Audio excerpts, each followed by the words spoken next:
ওকে, আমরা ক্লাস শুরু করতেছি।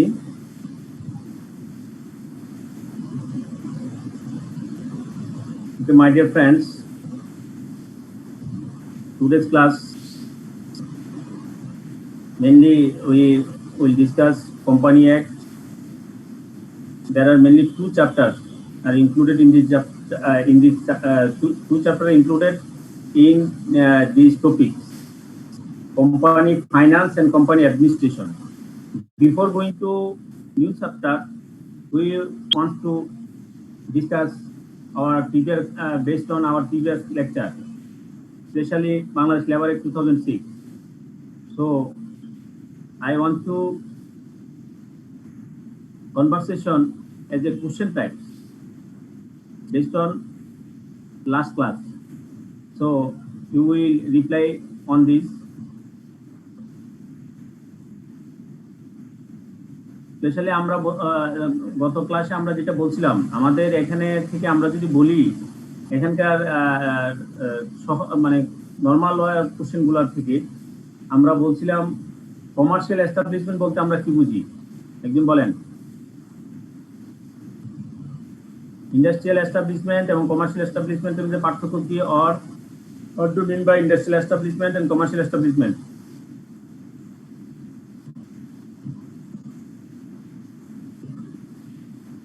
Anyone can respond?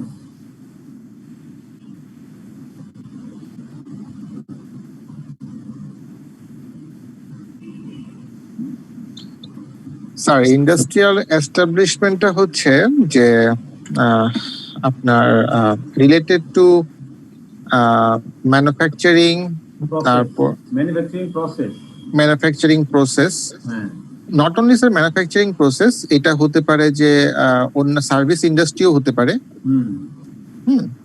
R sir আপনার যেটা বললেন স্যার যে কমার্শিয়াল এস্টাবলিশমেন্ট, সেটা হচ্ছে স্যার যে কোনো এজেন্সি টাইপ, যেগুলো এজেন্ট, হ্যাঁ, মার্কেটিং এজেন্সি, সার্ভিস ফার্ম, যেগুলো হচ্ছে সার্ভিস ওরিয়েন্টেড, যারা কিনা বেসিক্যালি ট্রেডার, হ্যাঁ, কোনো ভ্যালু, জি, মানে কোনো ভ্যালু এডিশন হচ্ছে না। ফর এক্সাম্পল, আমি একটা জিনিস ইম্পোর্ট করে নিয়ে এসে জাস্ট সেল করে দিচ্ছি, হ্যাঁ, দ্যাটস ইট। আর আরেকটা হচ্ছে যে আমি ইম্পোর্ট করে নিয়ে এসে কিছু একটু ভ্যালু এডিশন করে সেল করছি, সেটা হচ্ছে যে ইন্ডাস্ট্রিয়াল। আর জাস্ট আমি মেইন ইন্ডাস্ট্রিয়াল কমার্শিয়াল মেইন পার্থক্যটা ভ্যালু এডিশনটা, ভ্যালু এডিশন, রাইট স্যার, যে একটা, জি স্যার, রাইট। এটাই স্যার এই ইন্ডাস্ট্রিয়াল আর কমার্শিয়ালের মধ্যে আর কি মেইন ডিফারেন্সটা আর কি। অন্য কেউ আর যদি অ্যাড করতে পারেন বলেন, একটু অ্যাড করেন স্যার। কিছু উদাহরণ হচ্ছে যেমন স্যার কমার্শিয়ালের ক্ষেত্রে হচ্ছে sir broker house, stock exchange sir, তারপরে স্যার আপনার ইয়া হইতে পারে কোনো স্যার ক্লারিক্যাল ডিপার্টমেন্ট হইতে পারে স্যার, ব্যাংকিং হতে পারে, ইন্স্যুরেন্স কোম্পানি হইতে পারে, ব্যাংক হইতে পারে স্যার। আর স্যার আপনার ইন্ডাস্ট্রিয়াল ক্ষেত্রে হইতে পারে স্যার যেমন road transport, river transport, airlines, আমরা যে ডক ইউজ করি স্যার, কয়লার খনি স্যার, ফ্যাক্টরি ইত্যাদি ইত্যাদি, এগুলো হতে পারে। হোটেল, দোকান, খাবার হোটেল। হ্যাঁ, ঠিক আছে। তারপরে আমরা বলবো যে যেটা আমরা বলছিলাম যে ম্যানুফ্যাকচারিং, যেহেতু আমরা ওখানে একটা কথা বলছিলাম ম্যানুফ্যাকচারিং প্রসেস কি, এটা তো আমরা ওই ক্লাসে আবার রিভিউ করছি। ওয়ার্কশপ বলতে আমরা কি বুঝছি, এটা আমরা কথা বলছি। নেক্সট হচ্ছে ফ্যাক্টরি বলতে আমরা কি বুঝি, ফ্যাক্টরি স্যার যেখানে মিনিমাম 5 জন বা এর অধিক লোক কাজ করে, ঠিক আছে। এই কথাটা অন্তত তোমরা এক সুন্দর করে মানে মনে রাখবেন, 5 জন অথবা অধিক।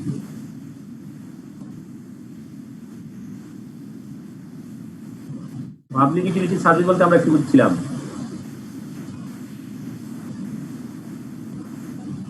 জনগণ যেগুলো ইউজ করে সাধারণত, এটা গ্যাস হতে পারে, হসপিটাল। জেনারেল পাবলিকের জন্য যেটা ওপেন থাকে, আমরা লাস্ট বলছিলাম যেটা ওপেন আছে, ইউজ করতে পারে, নাও করতে পারে, কিন্তু আপনার ওপেন আছে, আপনি ইচ্ছা করলে করতে পারেন, ঠিক আছে। সেটা হচ্ছে পাবলিক ইউটিলিটি সার্ভিস।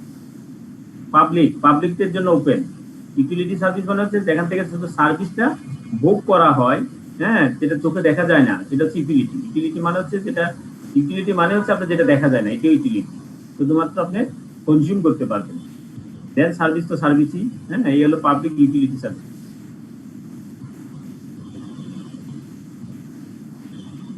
দেন আমরা বলছিলাম অ্যাডাল্ট, এবং আর একটা কি ছিল, অ্যাডাল্ট বলতে কি বুঝি যাদের হচ্ছে age 18 and above. 18 years old আরেকটা কথা বলছিলাম, ওটা কি, ওটার নাম কি? ওরা স্যার 14 বছরের উপরে 18 বছর হ্যাঁ, নিচে এটার নাম কি? অ্যাডোলসেন্ট, ঠিক আছে? স্যার কিশোর স্যার। হ্যাঁ, অ্যাডোলসেন্ট। আমরা তো বাংলা না, ইংলিশের টার্মস গুলো জানতে হবে। বাংলা তো আর পরীক্ষা লিখবো না, পরীক্ষা তো আলটিমেটলি ইংলিশে লিখবো। লেঅফ বলতে আমরা কি বলছিলাম? লেঅফ লেফ হচ্ছে স্যার ওই ফ্যাক্টরি কোনো অপ্রতুলতার কারণে অর্থাৎ আপনার ম্যাটেরিয়ালস বা ইলেকট্রিসিটি বা এগুলোর কারণে যদি কাজ বন্ধ করে ছোট রাখা করে হয় যদি এখন একটা উদাহরণ দিই তাহলে লে অফ, যেমন করোনা ভাইরাসের জন্য অনেক ফ্যাক্টরিতে দেখা গেছে যে প্রোডাকশন কমে গিয়েছে, তো কিছু কিছু ইউনিট দেখা গিয়েছে যে ফ্যাক্টরি ওনাররা লে অফ করে দিয়েছেন। না, করোনার কারণে যেটা লেঅফ না, সাময়িক যদি ইয়ে হয়, মানে যে কোনো রকমের আমরা বলবো সেটা ফেলিউরের জন্য যদি হয়। রিট্রেন্সমেন্ট, সেটা হচ্ছে রিট্রেন্সমেন্ট। জি স্যার। আর রিট্রেন্সমেন্ট মানে হচ্ছে যে আপনার টোটালি অফ করে দেয়া। আর ওইটা হলো রি-এমপ্লয়মেন্ট অফ রিটেনশন স্যার বলবো। এটা হচ্ছে রিট্রেন্সমেন্ট, হচ্ছে আপনার ক্যাপাসিটি কমে গেছে, ঠিক আছে, আপনি লোক এজন্য ছাঁটাই যদি করে দেওয়া, কাউকে ছাঁটাই করে দেয়, এটা ক্যাপাসিটির কারণে। আর লেঅফটা এখানে আমরা বলছি, এখানে যে ভাষার সংজ্ঞাটা লিখছে, লেঅফ হচ্ছে আপনার যেই মানে রিসোর্স যেগুলা, এগুলা শর্টেজ, ঠিক আছে? করোনার কারণে কিন্তু রিসোর্স শর্টেজ হয় না, র মেটেরিয়াল শর্টেজ নাই, মেশিনারি কোনো ব্রেকডাউন হচ্ছে না। মেন সমস্যা হচ্ছে কিসের? আপনার ক্যাপাসিটি, মানে আপনার যে ইউটিলাইজেশন অর্ডার আসতেছে না, ঠিক আছে? তার যে ইউটিলাইজেশন যদি তার 100% করতে পারতো, তার অর্ডার আছে মাত্র 30%, 40%, এই জন্য সে ছাড়াই করতে হচ্ছে। ক্লিয়ার? Yes sir.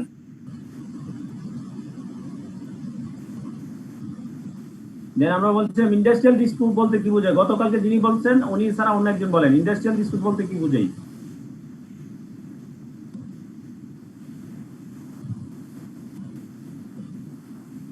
স্যার এমপ্লয়ারের সাথে এমপ্লয়ারের, এমপ্লয়ার সাথে এমপ্লয়ের সাথে এমপ্লয়ির, এমপ্লয়ির সাথে এমপ্লয়ির, এরকম যে দ্বন্দ্বগুলো ক্রিয়েট হয় এগুলোকে, অর্থাৎ ইন্ডাস্ট্রির ভিতরে যে দ্বন্দ্বগুলো ক্রিয়েট হয়, হ্যাঁ ওগুলোকে ইন্ডাস্ট্রিয়াল ডিসপিউট বলে। সেই ইন্ডাস্ট্রি হতে পারে, যেমন মনে ব্যাংকিং ইন্ডাস্ট্রি যদি আমি বলি, তাহলে এক ব্যাংক আরেক ব্যাংকের সাথেও লাগতে পারে, ঠিক আছে?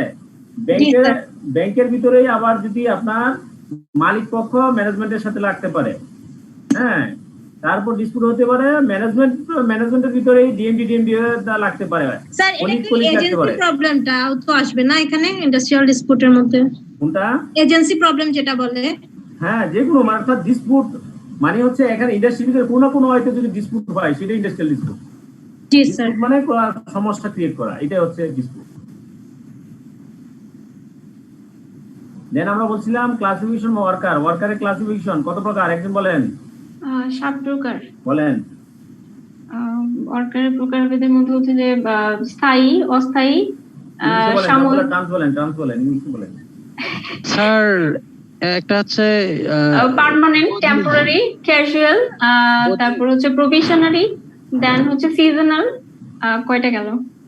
আপনি শুরু থেকে এই জন্য বলতে হবে, প্রথম থেকে যেভাবে আছে। প্রথম হচ্ছে মনে করেন আপনি লেখাপড়া করতেছেন, ঠিক আছে? তাহলে আপনি লেখাপড়া করতে গেছেন, আপনি কি করবেন? এখান থেকে শুরু করেন, তাহলে আপনি চাকরিটা স্যার অ্যাপ্রেন্টিস, বদলি, ক্যাজুয়াল, টেম্পোরারি। আপনি মনে করেন যে চাকরি এখনো কোথাও ভালোভাবে পান নাই, একজনে চাকরি করতেছে, ওই বাইরে রিপ্লেসে আপনি কয়েকদিন চাকরি করলেন, এটা হলো বদলি। দেন আপনি আস্তে আস্তে হচ্ছে ক্যাজুয়াল, আপনি কোনো পার্মানেন্ট না, কোনো এক জায়গায় তো আপনি কিছুদিনের জন্য কাজ করলেন, হ্যাঁ, অথবা ক্যাজুয়াল। দেন হচ্ছে প্রফেশনাল, আপনি একটু চাকরি পরীক্ষা দিলেন, পরীক্ষার মাধ্যমে আপনি জয়েন করলেন, কয়েকদিন থাকলেন, এটা হলো প্রফেশনাল। দেন হচ্ছে আপনি পার্মানেন্ট, অথবা আপনি কিছুদিনের জন্য 3 বছর, 6 বছর, 5 বছরের জন্য হলেন টেম্পোরারি, হ্যাঁ। দেন হতে পারে অথবা কোনো সিজনের জন্য, যেমন মনে করেন যে বাণিজ্য মেলায় কিছু লোক নিয়োগ দেওয়া হবে, ঠিক আছে, শুধু সেলস এর জন্য। এই বাণিজ্য মেলা যেগুলো হতে পারে, সেটা আবার ধান কাটার সময় যেরকম হতে পারে, হ্যাঁ, আমরা ওইদিকে যাচ্ছি না, আমরা স্টুডেন্ট দিয়ে আমি শুরু করছি, এই জন্য বাণিজ্য মেলা উদাহরণটা দিলাম, ঠিক আছে? এই হলো প্রকারভেদ, এমপ্লয়িদের প্রকারভেদ, ঠিক আছে? আপনি একটা থেকে আপনি সবগুলা বের করে নিতে পারবেন। এটাকে সিকোয়েন্স মেইনটেইন করে বলতে হবে। সিকোয়েন্স মেইনটেইন করে মানে আপনি যদি মানে শিখেন, আপনার পরীক্ষা লিখতে সহজ হবে এবং আপনার সময় কম লাগবে। আমি দেখছি আপনি যদি মানে আপনি যখন পারেন না তখন 4টা মনে আছে, মানে 6টা মনে আছে, একটা আর আসতেছে না। এই যে চিন্তা করতেছেন 5 মিনিট শেষ। এই যে সিকোয়েন্স গুলো ধরে রাখবেন, যে কোনো জি, স্যার। এগুলো বেশি পয়েন্ট থাকে। এগুলোর জন্য অনেকগুলো টেকনিক আছে, এই টেকনিকটা অবলম্বন করবেন। প্রতিটা থেকে একটা স্পেলিং নিয়ে কিভাবে আপনি তাড়াতাড়ি করতে পারেন এরকম একটা ওয়ার্ড বানাবেন বিভিন্ন ওয়েতে, যেখানে অনেকগুলো পয়েন্ট থাকে। দেন আমরা বলছি কি সার্ভিস বুক। সার্ভিস বুক কি হবে? সার্ভিস বুক বলতে কি বুঝি আমরা? লেবার অ্যাক্ট অনুযায়ী যেখানে এমপ্লয়ি সম্পর্কে ইনফরমেশন গুলো দেয়া থাকবে, তার ডিটেলস ইনফরমেশন, এমপ্লয়ি কি, তার ডেজিগনেশন, পদবি, ফোন নাম্বার, অ্যাড্রেস, হ্যাঁ, সে কয়টা মানে কখন আসছে, কখন যায়, এগুলো সব আপনার এই সার্ভিস বুকে এগুলো উল্লেখ করা থাকে। দেন আমরা বলছিলাম লিভ নিয়ে কথা বলছিলাম, আর পরে মনে হয় না। রিটেন্সমেন্ট তো আর কোনো সমস্যা নাই, রিটেন্সমেন্ট তো আমরা অনেক আলোচনা করছি। রিএমপ্লয়মেন্ট ও রিটেন্স এটাও আমরা আলোচনা করছি, একটা কেস স্টাডি দিয়ে আলোচনা করছি, সুতরাং এটা নিয়ে আর কনফিউশন থাকবে না। স্যার এখানে কি আমাদেরকে ধারাগুলো বলতে হবে? বলতে পারলে ভালো, না পারলে সমস্যা নেই।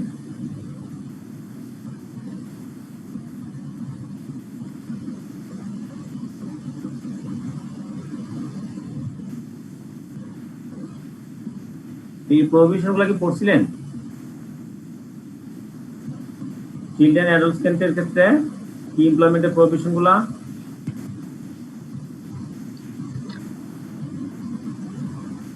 কোথায় কোথায় চিলড্রেন অ্যাডোলসেন্টদেরকে আপনি ইমপ্লিমেন্ট করা যাবে না? বাচ্চাদেরকে ভারী কাজ, বলেন।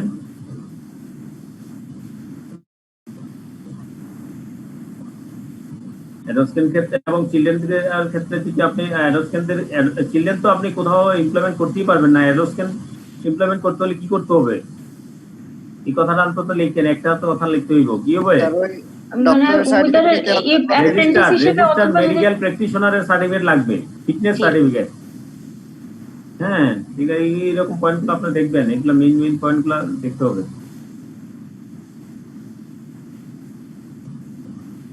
তারপর স্যার কোনো আন্ডারগ্রাউন্ডে পানির নিচে কাজ করতে পারবে না। হ্যাঁ, এই যে অ্যাডোলসেন্ট যারা আন্ডারগ্রাউন্ড এবং পানির নিচে কাজ করতে পারবে না।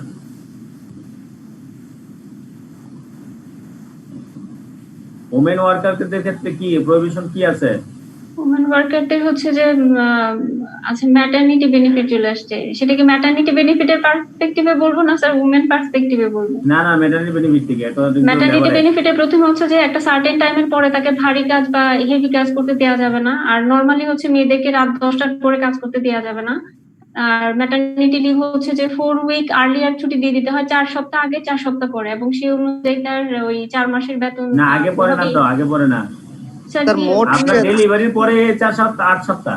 8 সপ্তাহ স্যার। জি স্যার, ডেলিভারির আগে 4 সপ্তাহ, ডেলিভারির পরে 4 সপ্তাহ স্যার, ওর লেবার লতে ওভাবেই ছিল বোধহয়। এই যে এখানে দেখেন, এই যে employment of women worker provided during the certain period, no employer shall knowingly employ a woman in his establishment during the 8 weeks immediately following the day of her delivery. Sir আমি যতটুকু জানি স্যার, আমি আপনাকে একদম সপ্তাহ। ধারা সহ বলতে পারবো বোধহয়, আমাকে যদি কালকে পর্যন্ত সময় দেন, কিন্তু 8 উইক মানে 4 সপ্তাহ আগে 16 সপ্তাহ তো না, তার একটা ওটা- ডেলিভারির ওটা একটা আগে আগে ছুটি দিতে হয় স্যার। আগেরটা সেটা নতুন অ্যাড করা হয়েছে যে আগেও আপনার ডেলিভারির আগে স্যার ছুটি দিতে হয়, যখন ছুটি তাকে দিতে জানানো হয়, হবে, হ্যাঁ। মানে সে অ্যাপ্লিকেশন করবে যে আমার এত তারিখে ডেলিভারি ডেট, তার একটা সে- সার্টেন টাইম আগে 4 সপ্তাহ আগেও 8 দিতে সপ্তাহ হয়, আগে ছুটি সেটা আগে দিতে হয়। টোটাল হচ্ছে আপনার আগে পরে মিলে 16 সপ্তাহ। 16 সপ্তাহ, আর এটা বলছে 8 সপ্তাহটা ছিল ম্যান্ডেটরি। 8 উইকস 8 হচ্ছে সপ্তাহ আগে ম্যান্ডেটরি। এবং 8 সপ্তাহ পরে। ডেলিভারির পরে অবশ্যই 8 সপ্তাহ দিতে হবে, আগেরটা 8 সপ্তাহ mandatory আগে না। 8 সপ্তাহ পরে, মানে টোটাল 16 সপ্তাহ। কারণ আমার জানা আছে যেটা হচ্ছে যে আমাদের যে কলিগ যারা তাদের এই 8 সপ্তাহ আগে নেয় না, ম্যাক্সিমামই নেয় আপনার 8 ডেলিভারি, সপ্তাহ পরে নেয়। হ্যাঁ, আপনার টোটাল 6 মাস পরে নেয়। কিন্তু আইন বলে যে সে যখন জানাবে যে তার ডেলিভারি হবে, সে যদি চা তাহলে ওখানে এইরকম থাকবে, দেখেন, ঠিক আছে, সে যদি চা তাহলে সে তা নিতে পারবে এরকম। কারণ অনেক ক্ষেত্রে দেখা যায় যে ওয়ার্কাররা যারা ফ্যাক্টরিতে কাজ করে তাদের ওই সিচুয়েশনে কাজ করে অনেক কাজ করা সময় কঠিন হয়ে অনেক যায়, ইনসিডেন্ট হয়েছে, এবং এই নিয়ে হয়েছে। কেসও হয় স্যার। জি হ্যাঁ হ্যাঁ, সেটাই, এই ওয়ার্কার ক্ষেত্রে এটা হইতে পারে।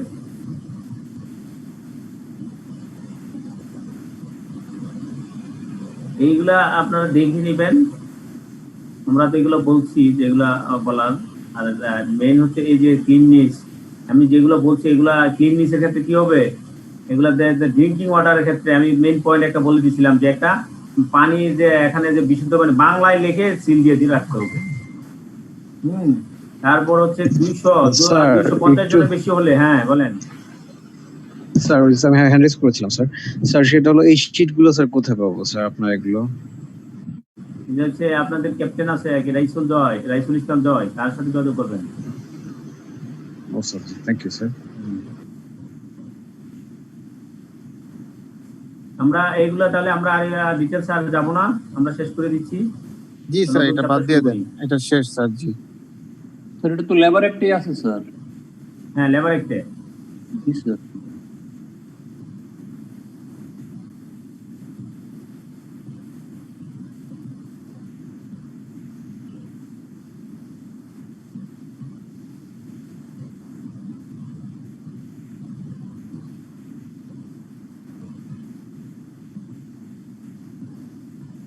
This is the new chapter, a most important chapter. Most probably 30% or 35% what is given on this chapter, company administration and finance. This is in your textbook, this is the 2 chapter. Most probably chapter number 4 and 5. Company administration 4 or 5 or 3 or 4. Company administration and company finance. 2টা chapter আছে আলাদা আলাদা। এখান থেকে আমরা অনেক কিছু শিখবো। আমরা এতক্ষণ যে আইন কানুন যা কিছু শিখে আসছি, ইথিক্স, গভর্নেন্স, সবকিছুর মূল হচ্ছে আমার এখানে এসে যে কোম্পানি অ্যাক্টের মাধ্যমে আমাদের এগুলা সবকিছু পরিচালনা করতে হবে। ঠিক আছে, সর্বশেষ অর্থাৎ আগেগুলো আমরা শিখবো, শিখে টিকে এসে আমরা এখানে এসে আমরা বাস্তব জীবনে মানে ঢুকে গেলাম। এখানে কোম্পানি অ্যাডমিনিস্ট্রেশন ফাইন্যান্সের ক্ষেত্রে যারা আমরা বিজনেস ব্যাকগ্রাউন্ড আছি, আমাদের অনেকগুলাই টার্মস আমাদের আগে থেকে জানা। ঠিক আছে, তারপরও আমি ধরে নিচ্ছি যে অনেকেই বিজনেস ব্যাকগ্রাউন্ড না, অনেকেই আর্টস ব্যাকগ্রাউন্ড, অনেকেই ইন্টারমিডিয়েটে পাস করার পরে বা ইন্টারমিডিয়েট পাস করার পরও যারা সায়েন্স কমার্স ব্যাকগ্রাউন্ড তারা ইন্টারমিডিয়েটে কিছু এইগুলো পড়ে আসছে। হ্যাঁ, বিজনেস কি, পার্টনারশিপ কি, কর্পোরেট কোম্পানি কি, এগুলো পড়ে আসছে। ঠিক আছে, কিন্তু আমি ধরে নিচ্ছি তারাও এইটাও নাই। আমি সেইভাবে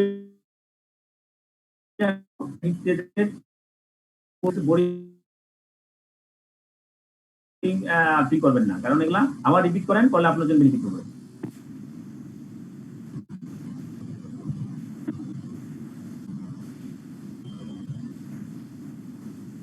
ঠিক আছে, আমি যা বলছি বুঝতে পারছেন? জি sir.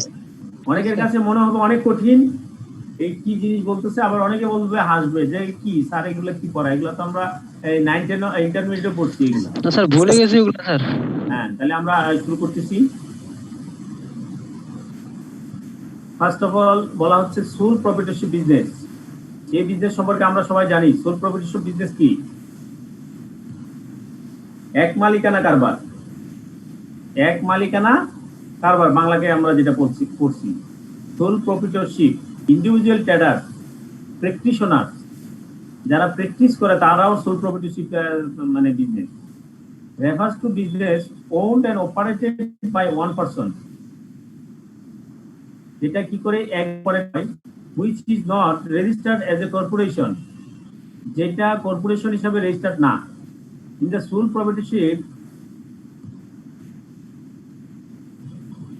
proprietorship there is no legal distinction between the individual and the business owner. While the owner is entitled all profits from the business, he is also responsible for the business debts, liabilities and losses. ঠিক আছে, soul প্রপ্রাইটরশিপ business কি আমরা এখন এই 4-5টা line থেকে আমরা বুঝে ফেলছি। প্রথম কথা হলো, এটা এমন একটা বিজনেস যেটা নিজের এই বিজনেস তো ওন করে, নিজের স্বত্বাধিকার, একক স্বত্বাধিকার, অপারেটেড বাই ওয়ান পারসন, এটা একজনের মাধ্যমে এটা অপারেট হয়ে থাকে। হ্যাঁ, বলতে পারেন তাহলে একজনের মাঝে অপারেট মানে কি, তার এমপ্লয়ি অনেক থাকতে পারে, সমস্যা নাই, কিন্তু এটার মেইন মালিক একজন। এটা কোনো কর্পোরেশনের রেজিস্টার্ড হবে না। এখানে corporation registered as a corporation যে কথা, কোম্পানি একই কথা। এটা যেহেতু আমেরিকান থেকে বই থেকে অনেক কিছু লেখা, এই জন্য সরি ইউকের বইতে সীমা টেক্সট বুক থেকে আমি অনেক কিছু নিছি। সেখানে কর্পোরেশন বলা আছে, ইউকেতে তারা বলে কর্পোরেশন, বাংলাদেশে আমরা বলি কোম্পানি। তাহলে আমরা কোম্পানি বলবো এখানে, registered age a company or limited liability company, ঠিক আছে। কর্পোরেশন ওর লিমিটেড লাইবিলিটি কোম্পানি বলা হচ্ছে, ঠিক আছে। ওখানে অনেক ক্ষেত্রে কর্পোরেশনও বলে, আবার কোম্পানিও বলে। In the sole proprietorship there is no legal distinction between the individual and business owner. এখানে বিজনেস ওনার, ব্যবসার মালিক এবং সে যে একক ব্যক্তি, এর ভিতরে কোনো পার্থক্য নাই। সে একজনই মালিক, সেও আবার ইন্ডিভিজুয়াল মানে স্বত্বাধিকারী। while the owner is entitled all profits from the business, ওনার কি করে, ব্যবসা থেকে যত লাভ হয় সে নিজেই নেয়। সে ইভেন এরকম ব্যবসার যত পরিমাণ লোন থাকবে, লাইবিলিটি থাকবে, লস হবে, সবকিছু সেই বেয়ার করবে। এ হলো সোল প্রপার্টিশিপ বিজনেসের নেচার। এখান থেকে আপনি ইচ্ছা করলে আপনার কি ক্যারেক্টারিস্টিক্স অফ সোল প্রপার্টিশিপ বিজনেস বেশ কয়েকটা ক্যারেক্টারিস্টিক্স লিখতে পারবেন। A sole proprietorship is a business that is owned and operated by a single individual.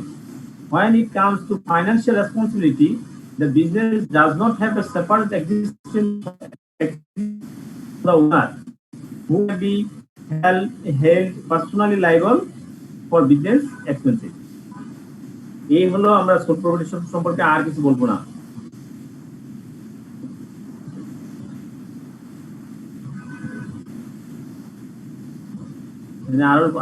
আরো আছে দেখেন। Sole proprietorship is also known as the sole trader, individual entrepreneurship and proprietorship. এটার আরেক নাম আছে proprietorship business. Individual entrepreneurship, sole trader, ঠিক আছে, practitioner, এটাকে আমরা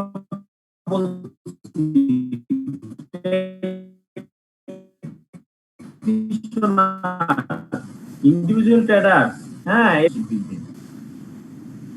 is a type of enterprise that owned and run by the one person and in which there is no legal distinction between the owner and the business entity. এখানে business entity এবং ওনারের ভিতরে কোনো পার্থক্য নাই। আমরা অন্যান্য ক্ষেত্রে কর্পোরেশনের কোম্পানির ক্ষেত্রে আমরা বলছি separate business entity, separate business entity, এটা বিজনেস এন্টিটি সেপারেট। কিন্তু সোল প্রপার্টিশিপের ক্ষেত্রে এটা ওনার এবং বিজনেস এন্টিটি একই। এখানে আবার বলা হচ্ছে sole practitioner's main duty is to his own client and customers with whom he has contract. Sole প্রপার্টিশিপের ক্ষেত্রে যে মানে প্র্যাকটিশনার ক্ষেত্রে, প্র্যাকটিশনার যে সে তার প্রধান ডিউটি হচ্ছে কি, প্র্যাকটিশনার বলতে আমরা বিভিন্ন প্র্যাকটিশনার বলতে পারি। এখানে হতে পারে ডাক্তার, হতে পারে ইঞ্জিনিয়ার, হতে পারে আমাদের মতো অ্যাকাউন্টেন্ট, হ্যাঁ, হতে পারে লয়ার, সব অল আর প্র্যাকটিশনার। এই sole practitioner's main duty is to his own client, তার নিজস্ব যে ক্লায়েন্ট সেটার প্রতি তার অথবা কাস্টমার বলি, তার প্রতি তার শুধুমাত্র দায়িত্ব with whom he has a contract, যার সাথে তার কন্ট্রাক্ট হয়েছে।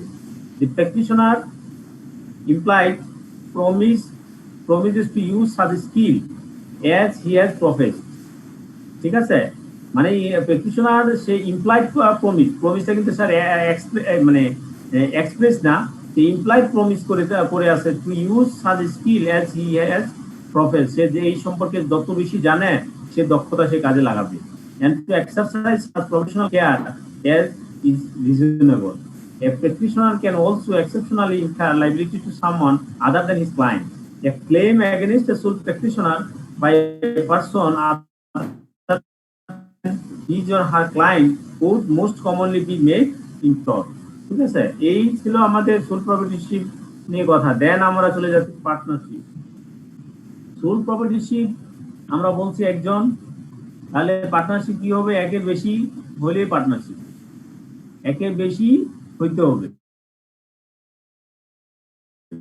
একজন হলে সেটা সোল প্রপার্টিশিপ হয়ে যাবে। Partnership is a formal arrangement by two or more parties to manage and operate a business and share its profit. Partnership হচ্ছে কি একটা আনুষ্ঠানিকভাবে ফর্মাল অ্যারেঞ্জমেন্ট হবে, ফর্মাল অ্যারেঞ্জমেন্ট। এই অ্যারেঞ্জমেন্টটা কার ভিতরে হবে, by two or more party, দুই অথবা তার যে বেশি। কিসের অ্যারেঞ্জমেন্ট হবে, to manage and operate a business and share its profit. পার্টনারশিপটা হচ্ছে একটা ফর্মাল অ্যারেঞ্জমেন্ট। কাদের সব formal arrangement, by two or more parties.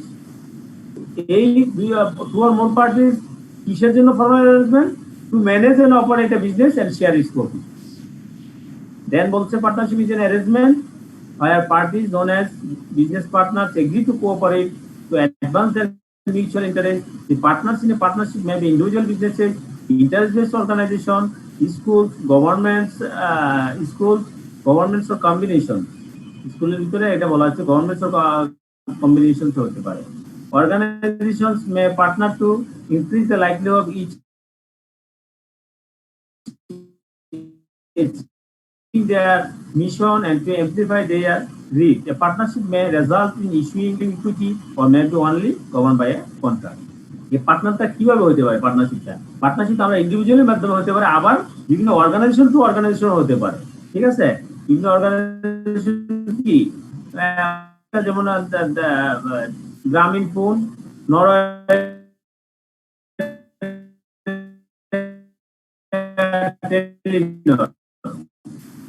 তাদের সাথে পার্টনারশিপ বিজনেসে যায়।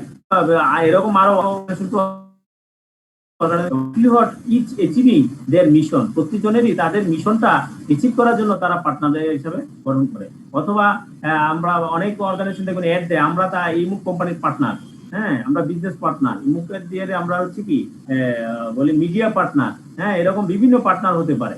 মিডিয়া পার্টনার কেন? তারও লাভ আছে, তারও লাভ আছে। And to amplify their reach, partnership may result in issuing and holding equity or may be only governed by a contract. There are several types of partnership arrangement. Partnership business আবার বিভিন্ন প্রকারের হতে পারে, অ্যারেঞ্জমেন্ট হতে পারে। কিন্তু একটা arrangement, হ্যাঁ ফর্মাল অ্যারেঞ্জমেন্টটা বিভিন্ন রকম হয়। In particular in a partnership business, in a partnership business all partners share liabilities and profits equally. সবগুলা পার্টনারই তারা তাদের লাইবিলিটি এবং প্রফিট ইকুয়ালি শেয়ার করে। while in others partners have limited liability. পার্টনারশিপের ক্ষেত্রে নরমালি যেটা সাধারণত যেটা হয় প্রফিট এর লস ইকুয়ালি হয়, কিন্তু সেটা আবার আলাদাও হইতে পারে, মানে ইকুয়ালি নাও হইতে পারে, সব ক্ষেত্রে যে ইকুইটি হবে তা না। Partners have limited liability. Partnership liability আবার লিমিটেড থাকে। This is also called silent partner, in which one party is not involved in the day-to-day operations of the business.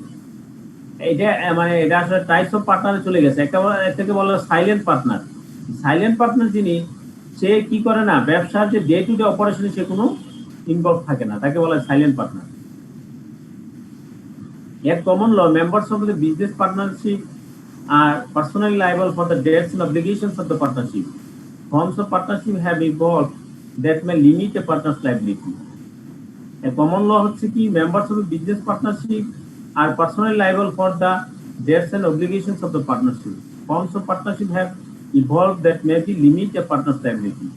Normally যেটা হয় পার্টনারশিপের, নরমাল যে আমি আর আপনি যদি পার্টনারশিপ করি, পার্টনারশিপ নরমালি যে পার্টনারশিপ বিজনেস গুলো হচ্ছে সেগুলোর ক্ষেত্রে লাইবিলিটিটা তার পার্সোনাল লাইবিলিটিতে চলে যায়। কিন্তু কিছু কিছু পার্টনারশিপ আছে যেগুলোর ক্ষেত্রে বলা হচ্ছে লিমিট এ পার্টনার্স লাইবিলিটি। পার্টনার লাইবিলিটি তখন লিমিটেড হয়ে যায়, তখন সেটাকে বলা হচ্ছে কি টাইপ, সেই টাইপগুলো আমরা একটু পরে আসছি। তাহলে এই হলো পার্টনারশিপের কথাবার্তা। এখন দেখেন forms of partnership. Partnership business কত প্রকার আছে। A common law there is two basic forms of partnership. সাধারণত দুই প্রকারের পার্টনারশিপ বেসিক ফর্মস বলা হচ্ছে। একটা হচ্ছে general partnership, limited partnership. A partnership in which all partners manage the business and a partnership in which all partner manage the business. সকল পার্টনাররা এটা business ব্যবসা ম্যানেজ করে আর personally liable for his debt. এখানে যে লোন হবে বা সেটা ভবিষ্যতে যে ডেট হবে বা পার্টনারশিপ বিজনেসের জন্য যে ডেট হয় সেই সবটার জন্য পার্সোনালি তারা লায়াবল থাকে। এটা বলে জেনারেল পার্টনারশিপ। আমরা জেনারেল পার্টনারশিপের ক্ষেত্রে তার পার্সোনালি লায়াবল থাকে। General partners have no obligation of strict liability to third parties injured by the partnership. Partnership মাধ্যমে যদি থার্ড পার্টি কোনো ইনজুর্ড হয় সেক্ষেত্রে, হ্যাঁ জেনারেল পার্টনারশিপের ক্ষেত্রে এটা একটা অব্লিগেশন থাকে। General partners have an obligation of strict liability to third parties injured by the partnership. General partners may have joint liability or joint and several liability dependent upon circumstances. ঠিক আছে, তাদের jointly liability হবে অথবা তাদের জয়েন্টের একজনের বেশি একজনের কম হতে পারে, এরকম সার্কামস্টেন্স অবস্থা ভিত্তিতে আপনার নির্ভর করবে। Limited partnership, A partnership in which general partners manage the partnership's operation. হ্যাঁ, জেনারেল পার্টনার যেগুলো আছে সেক্ষেত্রে তারা অপারেশনটা ম্যানেজ করে, and limited partners forgo the right to manage the business in exchange for limited liability for the partnership debt. The liability of limited partners is limited to their investment in the partnership.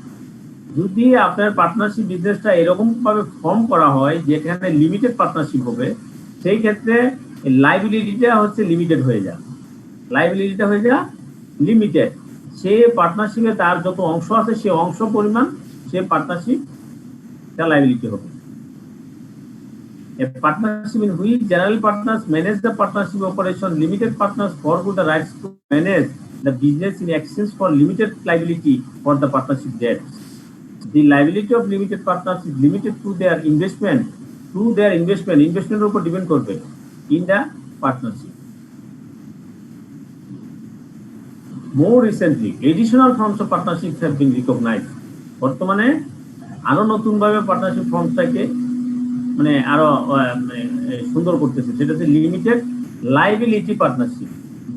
ঠিক আছে, দেন আরেকটা হচ্ছে limited liability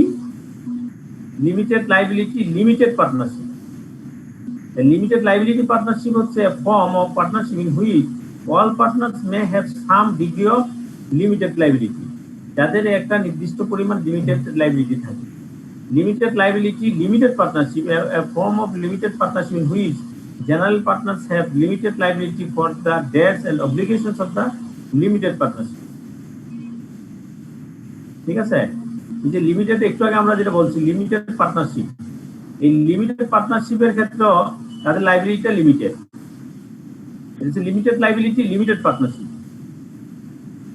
limited partnership in which general partners have limited liability for the debts and obligations of the limited partnership. And limited liability partnership, a form of partnership in which all partners may have some degree of limited liability. এটা general partnership বিজনেসের ক্ষেত্রে হয় limited liability partnership, আর limited পার্টনারশিপের ক্ষেত্রে হচ্ছে limited liability limited partnership. কিন্তু এগুলো আমাদের দেশে নাই আসলে, এগুলোর উদাহরণ এগুলা মানে ইংল্যান্ড বা উন্নত বিশ্বের থেকে এগুলো নেওয়া। আমরা এটা জানতে পারি general partnership limited partnership. Normally আমাদের দেশে যেটা হয় যেটা জেনারেল পার্টনারশিপ হয়। দেন আমরা বলছি সাইলেন্ট পার্টনার। সাইলেন্ট পার্টনার কি? আপনি মনে করেন একটা ব্যবসাতে আছেন যে আপনি শুধু সেখান থেকে প্রফিট নেবেন, আপনি অন্য কিছু খোঁজ খবর রাখেন না। হ্যাঁ, একটা গাড়ির ব্যবসাতে আছেন, অত দুইটা বাস কিনছে, সেখানে আপনি পার্টনারশিপ আছেন, দুজন ফ্রেন্ড মিলে, দুজন ফ্রেন্ড আপনি সরাসরি ওখানে ওই বাসের তদারকি করে আর আপনি লেখাপড়া করতেছেন। ঠিক আছে, সেক্ষেত্রে আপনি হচ্ছেন silent partner. A silent partner or sleeping partner is one who still shares in the profits and losses of the business but who is not involved in management. Sometimes the silent partner's interest in the business will not be publicly known.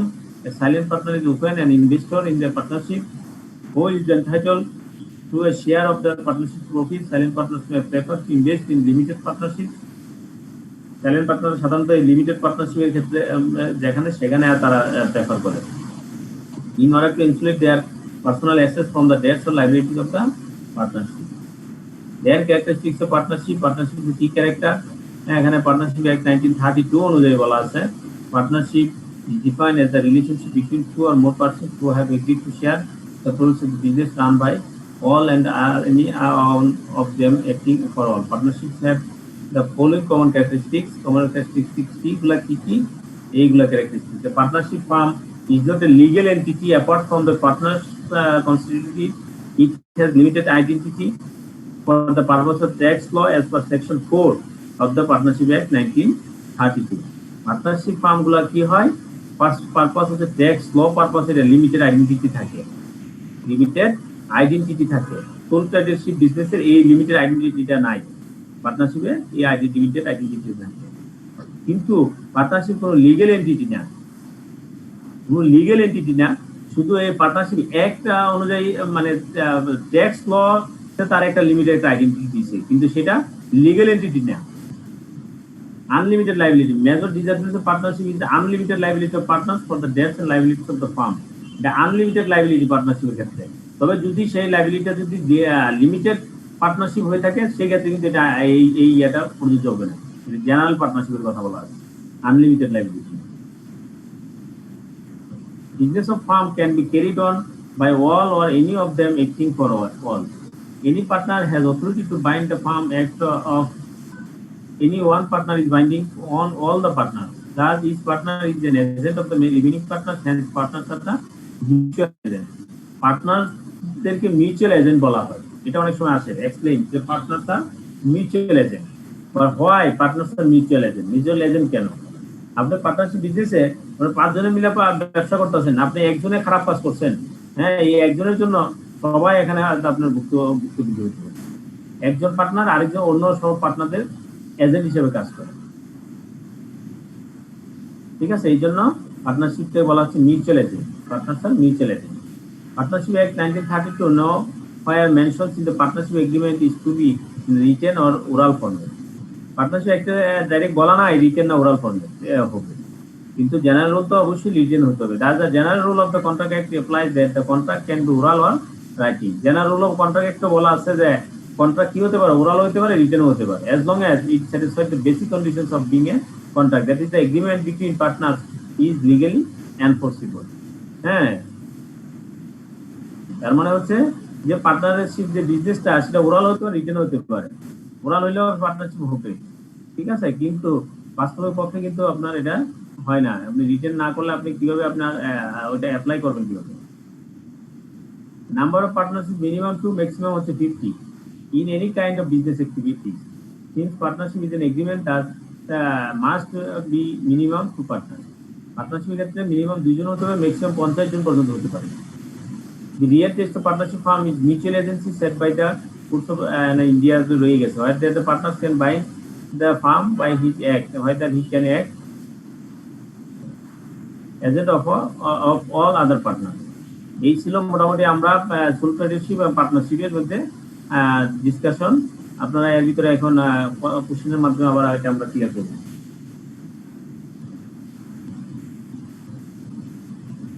বলেন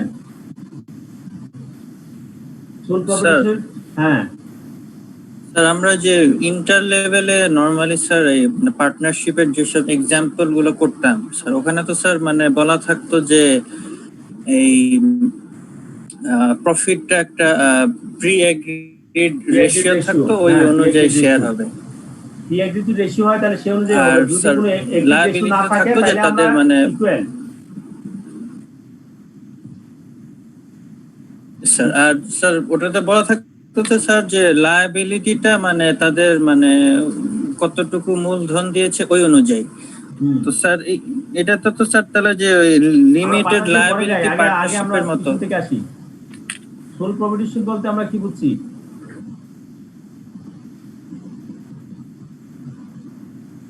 sir soul properties সব তো হচ্ছে এক মালিকানা, যেটা আমরা পড়ে আসছি, মানে এক মালিকানা, যে মালিক একাই পরিচালনা করবে বিজনেসটা এবং সে সমস্ত মুনাফা বা যেটাই হয় না কেন সে একাই ভোগ করবে প্রতিষ্ঠান, সব সে একাই ভোগ করবে, মানে স্বত্বাধিকার স্যার, একক স্বত্বাধিকার।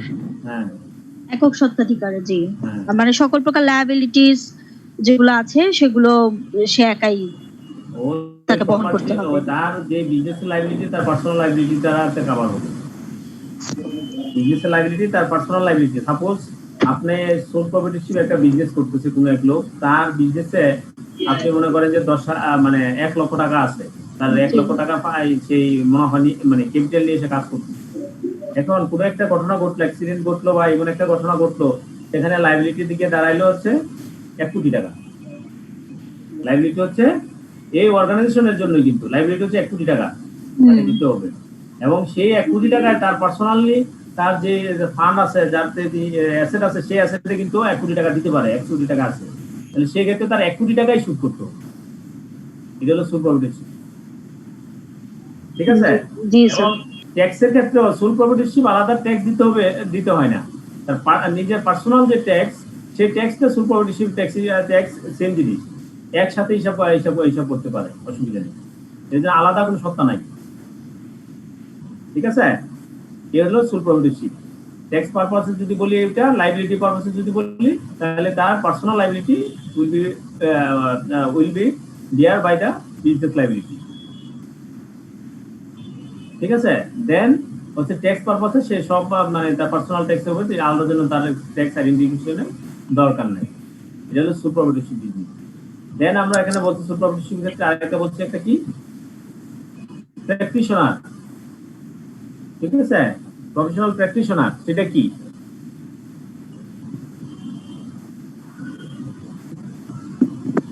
যেমন ডাক্তার, ইঞ্জিনিয়ার বা লয়ার এরা স্যার। এখন এরা মেইন ডিউটি কি কি রকম? যে মানে যে জ্ঞান অর্জন করে ওটা প্র্যাকটিসের মাধ্যমে তাদের জীবিকা নির্বাহ করে। মেইন ডিউটি হচ্ছে তার ক্লায়েন্টের বরাবর, তার যে ক্লায়েন্ট ওই ক্লায়েন্টের বরাবর। ঠিক আছে, ক্লায়েন্টের জন্য। হ্যাঁ, ক্লায়েন্ট তো কাস্টমারের জন্য।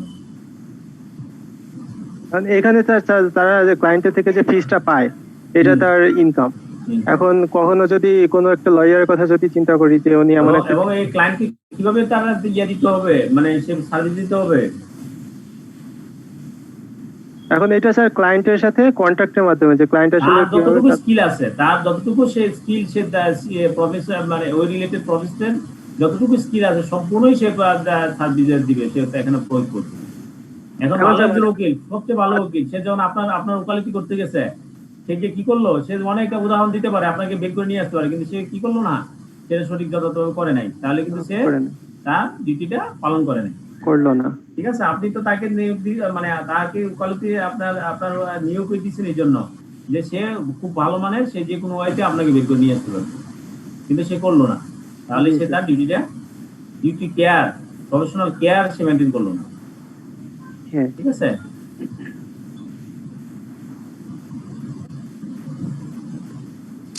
স্যার একটা ছিল। বলেন স্যার, আমরা যেটা হচ্ছে একটা তো হচ্ছে ট্যাক্স আর একটা হচ্ছে লায়াবিলিটির ইস্যু, আর একটা জিনিস যেটা জানার ছিল সেটা হচ্ছে প্রোপ্রাইটরশিপ যে অর্গানাইজেশন গুলা, সেগুলার কি স্যার অডিট রিপোর্ট কি, মানে ফাইন্যান্সিয়াল যেটা অডিট রিপোর্টের থ্রুতে যেটা হয়, এটা কি স্যার ম্যান্ডেটরি, যে অডিট রিপোর্ট ম্যান্ডেটরি কিনা, এটা একটু আমার একটা কনফিউশন আছে আর কি। না, অডিট রিপোর্ট তো আপনার ম্যান্ডেটরি না। আচ্ছা, কিন্তু স্যার প্রপার্টিশিপ বিজনেসে তো আমি বলি ফিনান্সিয়াল রিপোর্ট করতে হয়, ম্যান্ডেটরি না। এখন আপনি মনে করেন সে তো রেজিস্টার্ড না, রেজিস্টার্ড না যেহেতু সে তো তার অডিট রিপোর্ট আপনার জনিষ্ঠ কোম্পানিকে দিতে হবে না। না, সে যদি রেজিস্টার্ড না, সে আপনার মনে করেন যে আপনার স্টক এক্সচেঞ্জে দিতে হবে না, না আলটিমেটলি সিকিউরিটি এক্সচেঞ্জ কমিশনকে দিতে হবে না, সুতরাং সে করতে পারে, নাও করতে পারে, আর ম্যান্ডেটরি ফি গুলো ওখানেই। কিন্তু আপনাকে যদি আপনার যে প্রতিষ্ঠান, আপনি মনে করেন ব্যাংক থেকে ফাইন্যান্স নেবেন, ব্যাংক বলছে আপনার অডিটের রিপোর্ট লাগবে, কিন্তু স্যার এনবিআর কি এটা অ্যাকসেপ্ট করে যে প্রপার্টিশিপ কোম্পানি যে কোনো লাভ বা লোকসান ট্যাক্সপেয়ার যেভাবে করবে ওভাবেই এনবিআর অ্যাকসেপ্ট করবে? যেভাবে করবে এইভাবে তো এনবিআর অ্যাকসেপ্ট করতে পারে, নাও করতে পারে, সেটা তো আপনার পার্সোনাল ফাইলের ক্ষেত্রে একই রকম। আপনি যেটা করলেন সেটা কি অ্যাকসেপ্ট করতে পারে, নাও করতে পারে। আচ্ছা, আপনি যেটা বলছেন অডিটেড এই জন্য না, কারণ আপনি তো কোম্পানির ফাইল, আপনি এখানে অডিট করার মানে ফাইল দিয়ে আপনি ট্যাক্স দিচ্ছেন না, আপনি পার্সোনাল। ঠিক আছে, আপনার পার্সোনালে আপনি লিখতে পারেন হয়তো বা আপনার নামে 2-3টা টিন থাকতে পারে যে এই কোম্পানির মালিক সে, কিন্তু আপনি আলটিমেটলি কিন্তু আপনার টোটাল মানে যত ইনকাম, অল ইনকামের উপর আপনার কি করতে হবে, ট্যাক্স দিতে হবে, ফাইল একটাই। হ্যাঁ, ওটা মানে কোম্পানি মানে প্রপার্টিশিপ বিজনেস গুলো হলো ইনকামের একটা সোর্স, যদি কেউ দুইটা কোম্পানির প্রপার্টিশিপ নিয়ে থাকে, রাইট। সেজন্য এটার নামে, এই ব্যক্তি নামে, এই ফুল প্রপার্টিশিপের নামে আলাদা কোনো ফাইল তৈরি করতে হয় না, ট্যাক্স দিতে হয় না। আচ্ছা, তার মানে স্যার ওদের অডিটেড ফাইন্যান্সিয়ালসটা না হলেও প্রবলেম নাই? না, সে নিজের মালিক, সে কারে, সে কেন অডিট কখন, এই যে ফাইন্যান্সিয়াল স্টেটমেন্ট বলি, সেগুলো কিসের জন্য? পাবলিক ইন্টারেস্টের জন্য। ঠিক আছে, পাবলিক ইন্টারেস্ট প্লাস হচ্ছে স্যার মেইনলি হচ্ছে পাবলিক মানে ইন্টারেস্ট, মানে আপনার স্টেক হোল্ডার যারা তাদের জন্য। ঠিক আছে, এখানে যেহেতু আপনার স্টেক হোল্ডারের অংশটা কমে গেছে, স্টেক হোল্ডার তো অবশ্যই আছে, নাই যে তা না, স্টেক হোল্ডার অংশ যেহেতু কমে গেছে, সেক্ষেত্রে এটা ম্যান্ডেটরি না। কিন্তু আপনার কিছু রিকোয়ারমেন্ট আছে, যখন আপনি ওই রিকোয়ারমেন্টে যখন করবেন তখন আপনার অডিট রিপোর্ট লাগে। আচ্ছা আচ্ছা অর্গানাইজেশন যখন বড় হয়ে যায়, আপনি যখন ব্যাংকে ফাইন্যান্স নিতে যাবেন, Exactly. ব্যাংকের এখন যেটা আপনি বর্তমানে যেমন বলা হচ্ছে ICRR, internal credit risk grading, জি আপনি যখন ICRS, রেটিং করতে যাবেন, আলটিমেটলি আপনার ওখানে অডিটেড ফাইল কিনা আপনার ওখানে ধরে নিবে। আর ওখানে স্যার পয়েন্ট কমে যায়। হ্যাঁ, পরবর্তী 1.5 বছরের পুরাতন যদি আপনার অডিট রিপোর্ট হয়ে যায়, আলটিমেটলি আপনার কি হয়ে যাবে, আপনার যত ভালো পজিশনে থাকুক না কেন, আপনার এই রেটিং ফেয়ার হয়ে যাবে, মার্জিনাল চলে আসে। তাইলে আপনি ভালো করতে পারবেন না। কিছু কিছু ক্ষেত্রে আপনার বাইন্ডিংস আসবে, সেই ক্ষেত্রে আপনি করতে হবে।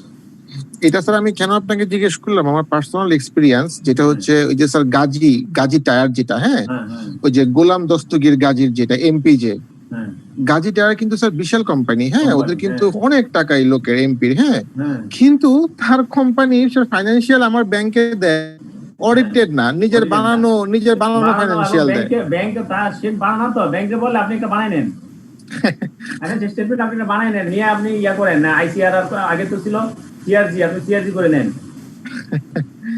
এখন কারণ এইটা স্যার, এটা কেন আপনাকে বললাম, আমার মনে হয় এটা নিয়ে অনেক অনেকেই এটার এবার সুযোগ নিচ্ছে এই জিনিসটা। হ্যাঁ, আপনি মনে করেন বসুন্ধরা গ্রুপ, তার তো বাংলাদেশের শ্রেষ্ঠ নাকি ধনী তালিকা, এখন বসুন্ধরা নাকি শ্রেষ্ঠ ধনী, কিন্তু তার কয়টা প্রতিষ্ঠানই আছে, বা আপনারা এরকম আপনার অনেক প্রতিষ্ঠানই সোল প্রপার্টিশিপ, জি জি জি, এরকম অনেক কোম্পানি, অনেক অর্গানাইজেশনই আছে, অনেক বড় বড় লোক কিন্তু তারা ইন্ডিভিজুয়াল পার্সন সোল প্রপার্টিশিপ চালাচ্ছে।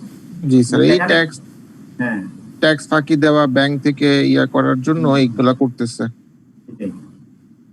তাহলে স্যার অডিটেরটা ম্যান্ডেটরি না, কারণ আমরা ওনাকে একবার বলছিলাম যে আপনি অডিট করান, উনি বলছিলেন না আমি কেন অডিট করাবো, আমার এটা তো ম্যান্ডেটরি না। এখন পর্যন্ত ম্যান্ডেটরি না, কিন্তু আপনার ওই যে বিজনেস যখন আপনি লোন নিতে যাবে, ICRR হয়ে যাবে, তখন ওখানে এসে মার্জিনাল করে ফেললে তো আপনি ইনভেস্টমেন্ট করতে পারবেন না। জি একটা, হ্যাঁ জি স্যার ঠিক বলছেন, হ্যাঁ জি জি ঠিক আছে। নেক্সট আর কোন কোশ্চেন আছে সোল প্রপার্টিশিপ নিয়ে? স্যার আমার একটা কোশ্চেন ছিল স্যার।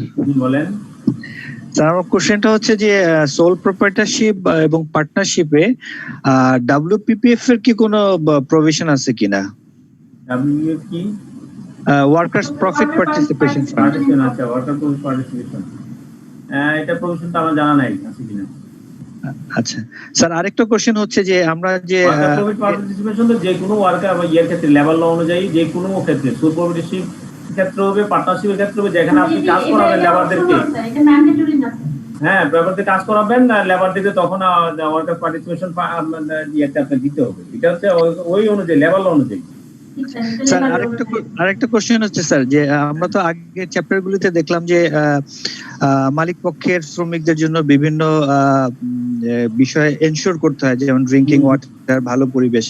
সেক্ষেত্রে এই ক্ষেত্রে সোল প্রপার্টারশিপে তো আমরা কি যে অধিকাংশ ক্ষেত্রে মানা হয় না, তো এটা লিগ্যালি কতটুকু মানা না হলে, সোল প্রপার্টারশিপ বিজনেসের ক্ষেত্রে মানা না হলে আপনি মামলা করতে পারেন, সিভিল আইনে আপনি যাইতেই পারবেন। সুবিধা দিতে যে আপনি আপনার মনে করেন সুপারভিশন বিজনেস, তার একটা ফ্যাক্টরি আছে, ওয়ার্কারদেরকে সে মেরে ফেলবে, ওয়ার্কারদের যা ইচ্ছে তা করবে, ওয়ার্কাররা এখানে করতে পারবে না, অবশ্যই পারবে। ঠিক আছে, থ্যাংক ইউ স্যার। রাইট আছে, হ্যাঁ। দেন আমরা চলছি পার্টনারশিপ সম্পর্কে। আমরা কি বললাম, পার্টনারশিপ বলতে কি বুঝি? পার্টিজ যদি কোনো বিজনেস অপারেট করে এবং প্রফিট শেয়ার করে, সেক্ষেত্রে আমরা ওটাকে আমরা পার্টনারশিপ বলতে পারি। পার্টনারশিপ এবং ক্ষেত্রে কি পার্টনারশিপের একটা মানে অদ্ভুত বিষয় হচ্ছে যে ওখানে কোথাও লেখা নেই যে লসটাকেও দুজন শেয়ার করবে, বা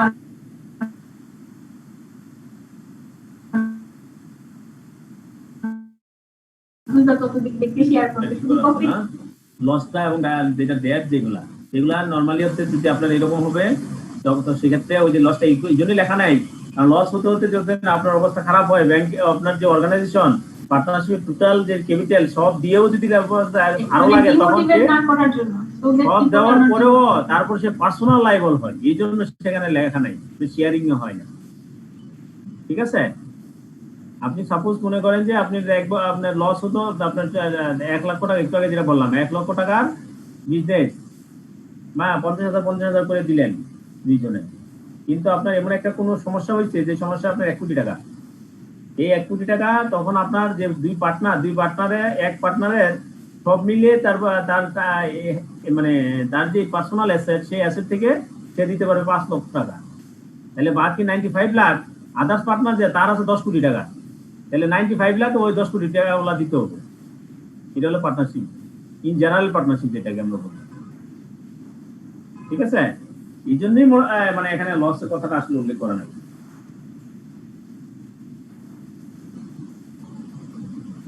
নরমালি লসের কথা উল্লেখ না থাকলেও নরমালি যে লস যদি কোনো কারণে কোনো পার্টনারশিপ বিজনেস আসে, তাহলে সেটাও কি শেয়ারিং রেশিও অনুযায়ী মানে শেয়ারিং রেশিও অনুযায়ী 3:4 হয় বা 3:2 হয়, যে এখানে আপনি পার্টনারশিপ কে আপনার এই সোল প্রপার্টিশিপ থেকে আলাদা করেন তো আলাদা মানে কি কি আরো কি কি এটার স্বতন্ত্র কি কি বৈশিষ্ট্য, difference between sole proprietorship and partnership. এতক্ষণ আমরা সোল প্রপার্টিশিপ অনেক কিছু বলছি, তাহলে পার্টনারশিপের এটার পার্থক্যটা কি? আর যেমন সোল প্রপার্টরশিপের ডিসিশন সে একাই নিতে পারে, কিন্তু পার্টনারশিপে তার ডিসিশন মেকিং অথরিটি একা নেওয়ার ক্ষমতা নেই আসলে। পার্টনাররা এখানে ডিসিশন নিবে এক। আর এছাড়া তো আমরা বারবার ওখানে কিন্তু সোল প্রপার্টিশিপ আমরা ট্যাক্স নিয়ে কথা বলছি, পার্টনারশিপের ট্যাক্স এর ক্ষেত্রে কি হবে?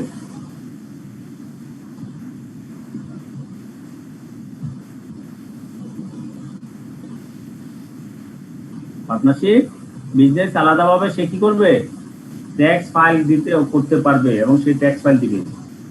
পার্টনারশিপের ট্যাক্সের রেট পার্সোনাল ট্যাক্সের রেট হচ্ছে আলাদা। ক্লিয়ার? পার্টনারশিপ বিজনেসের ক্ষেত্রে তার এটাই তার আইডেন্টিটি, সে কিন্তু লিগ্যাল এন্টিটি নাই, সে কিন্তু রেজিস্ট্রার না, লিগ্যাল এন্টিটি নাই, শুধুমাত্র একটা এগ্রিমেন্টের মাধ্যমে অ্যারেঞ্জমেন্টের মাধ্যমে পার্টনারশিপ হয়। কিন্তু এখানে মেয়েটাকে যে লিগ্যাল এন্টিটি বলতে যদি বোঝানো হয়, তাহলে তাকে লিগ্যাল এন্টিটি দিচ্ছে ট্যাক্সের ফাইলটাই আলাদা, তার নামে পার্টনারশিপের বিজনেসের নামে সে কি করতে পারবে, ট্যাক্স ফাইল দাখিল করতে পারে।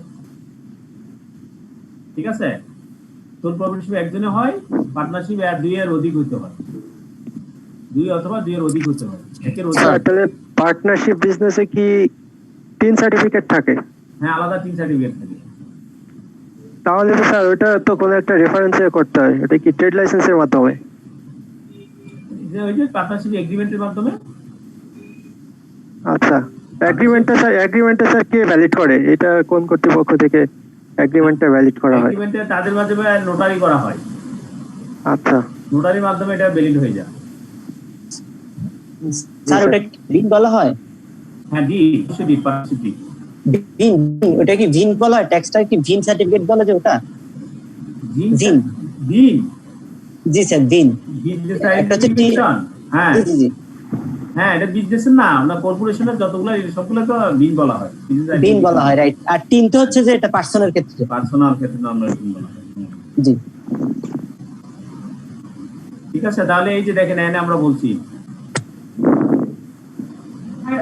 আর একটা বিষয় হচ্ছে যে স্যার পার্টনারশিপের ক্ষেত্রে কোনো রকম কোনো গভর্নমেন্টের কোনো স্পেসিফিক কোনো স্টেটাস মানে স্ট্যাটিউটস বলে কি কোনো নীতিমালা আলাদা করে আছে কি সোল কিন্তু পার্টনারশিপের আছে? বুঝি না, আবার বলেন। মানে পার্টনারশিপের একটা পার্টনারশিপ অ্যাক্ট আছে যেটা হ্যাঁ, পার্টনারশিপ অ্যাক্ট আছে, রাইট। এটা একটা অ্যাক্ট আছে, পার্টনারশিপ অ্যাক্ট আছে, পার্টনারশিপ অ্যাক্ট অনুযায়ী এটা পরিচালিত হবে। সোল প্রোপ্রাইটরশিপের ওরকম কোনো অ্যাক্ট নাই। হ্যাঁ, এটা অ্যাক্ট নাই। এই যে এখানে দেখেন আমরা ক্যারেক্টারিস্টিক্স অফ পার্টনার আমরা বলছি, 1932 এই যে limited identity for the purpose of tax law, এটা একটা আইডেন্টিটি আছে এই ট্যাক্স ল অনুযায়ী।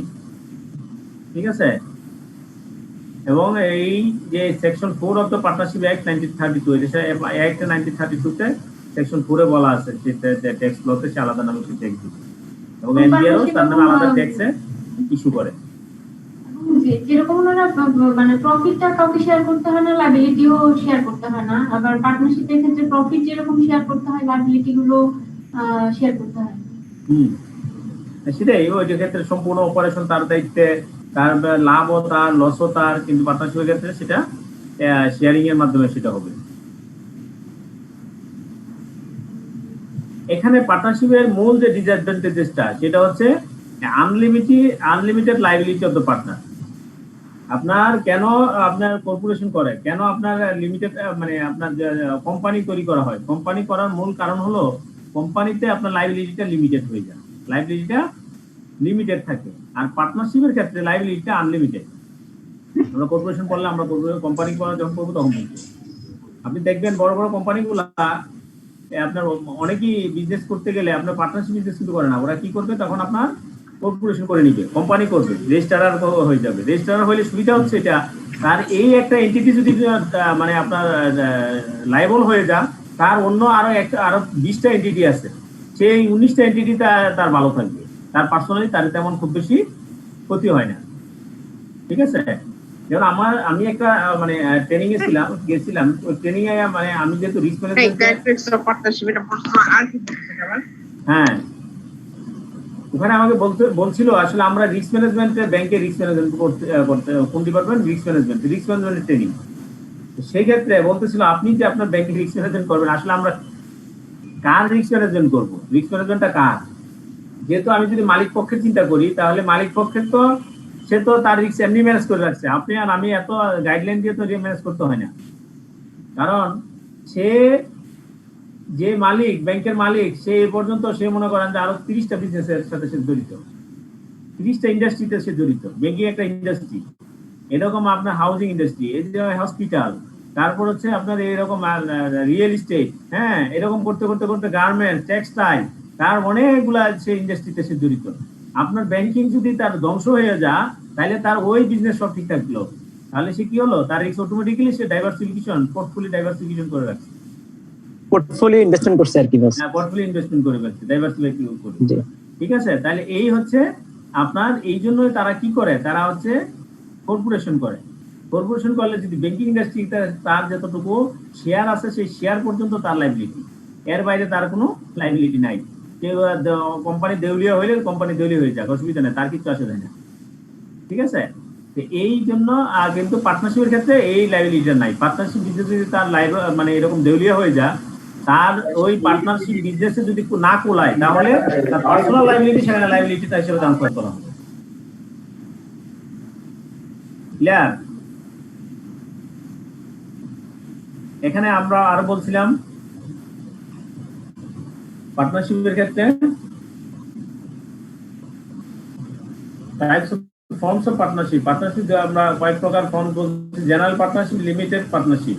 জেনারেল পার্টনারশিপ যেগুলো আমরা বলছি, জেনারেল যেগুলো আমরা নরমালি যে পার্টনারশিপগুলো হয়, সেগুলো জেনারেল পার্টনারশিপ বলা হচ্ছে। হ্যাঁ, এতক্ষণ যে আলোচনা করলাম, লাইবিলিটি, তার পার্সোনাল লাইবিলিটি সেখানে লাইবল হয়ে যায় ডেটের জন্য, এগুলো হচ্ছে জেনারেল পার্টনারশিপ।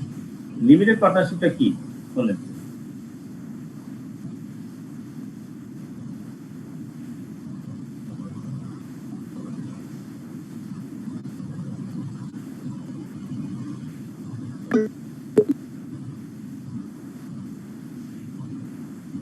লিমিটেড পার্টনারশিপ হচ্ছে ওই পার্টনারশিপের যে সমস্যাটা ছিল সেটাকে একটু লিমিটেড করে দেওয়া। হ্যাঁ, লিমিটেড পার্টনার, ওই পার্টনাররা মানে এই পার্টনাররা লিমিটেড থাকে। Limited partner forgo the right to manage the business in exchange for limited liability for the partnership debt. যে পার্টনারশিপ ডেটসে তার লিমিটেড লাইবিলিটির বিনিময়ে তার সেখানে তার কাজকর্ম সেখানে লিমিটেড করে রাখে, কোনো দায়িত্ব তার না। এটা limited partnership. Limited partners is limited liability of the limited partner is limited to their investment. এখানে যে পরিমাণ ইনভেস্টমেন্ট সেটা পরিমাণ তার শুধু লাইবিলিটি থাকবে। স্যার এখানে পার্টনারের সংখ্যার তো কোনো লিমিট থাকবে না? হ্যাঁ, পার্টনার সংখ্যার লিমিট নাই। পার্টনার সংখ্যা তো আমরা বলছি পার্টনারশিপ অ্যাক্ট অনুযায়ী সেখানে যে ক্যারেক্টারিস্টিক সেটা পার্টনার। তারপরে একটা বলছে সাইলেন্ট পার্টনার, এটাকে কাকে বলা হয়? সাইলেন্ট পার্টনার বলতে আমরা কি বুঝি? যে কাগজে কলম কার্যক্রমে নাই, ডিসিশন মেকিং এর মধ্যে থাকবে না, ডিসিশন মেকিং অর্থাৎ অপারেশনে নাই।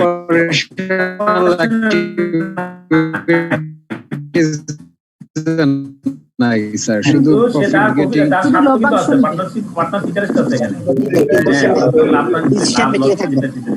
এবং সেটা সে যে পার্টনার সেটা ডিসক্লোজও করে না, সেটা কি করে না, ডিসক্লোজ করে না, এটা বুঝিয়ে রাখে।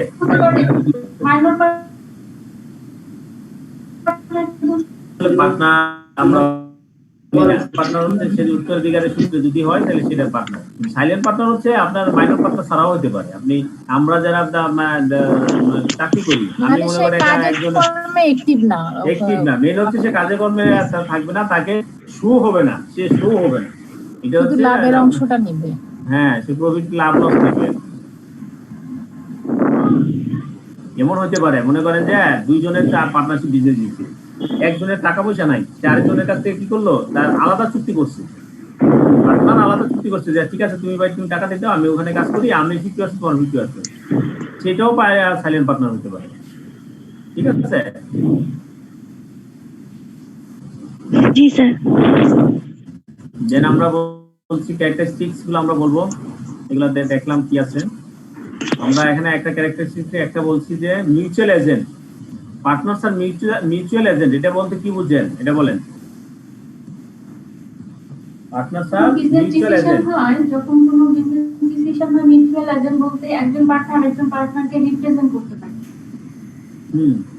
কিভাবে এটা একটু ক্লিয়ার করেন, আরেকজন বলেন। Partners are mutual agent. What do you mean by mutual agent of partners? কোনো একটা বিজনেস ডিসিশন যদি কোনো একজন পার্টনার নেয়, ধরে নেওয়া হয় যে আরেকজন পার্টনারের শেয়ার, তার সমস্ত কাজকর্ম ওই কোম্পানির বোথ পার্টনারকে রিপ্রেজেন্ট করবে।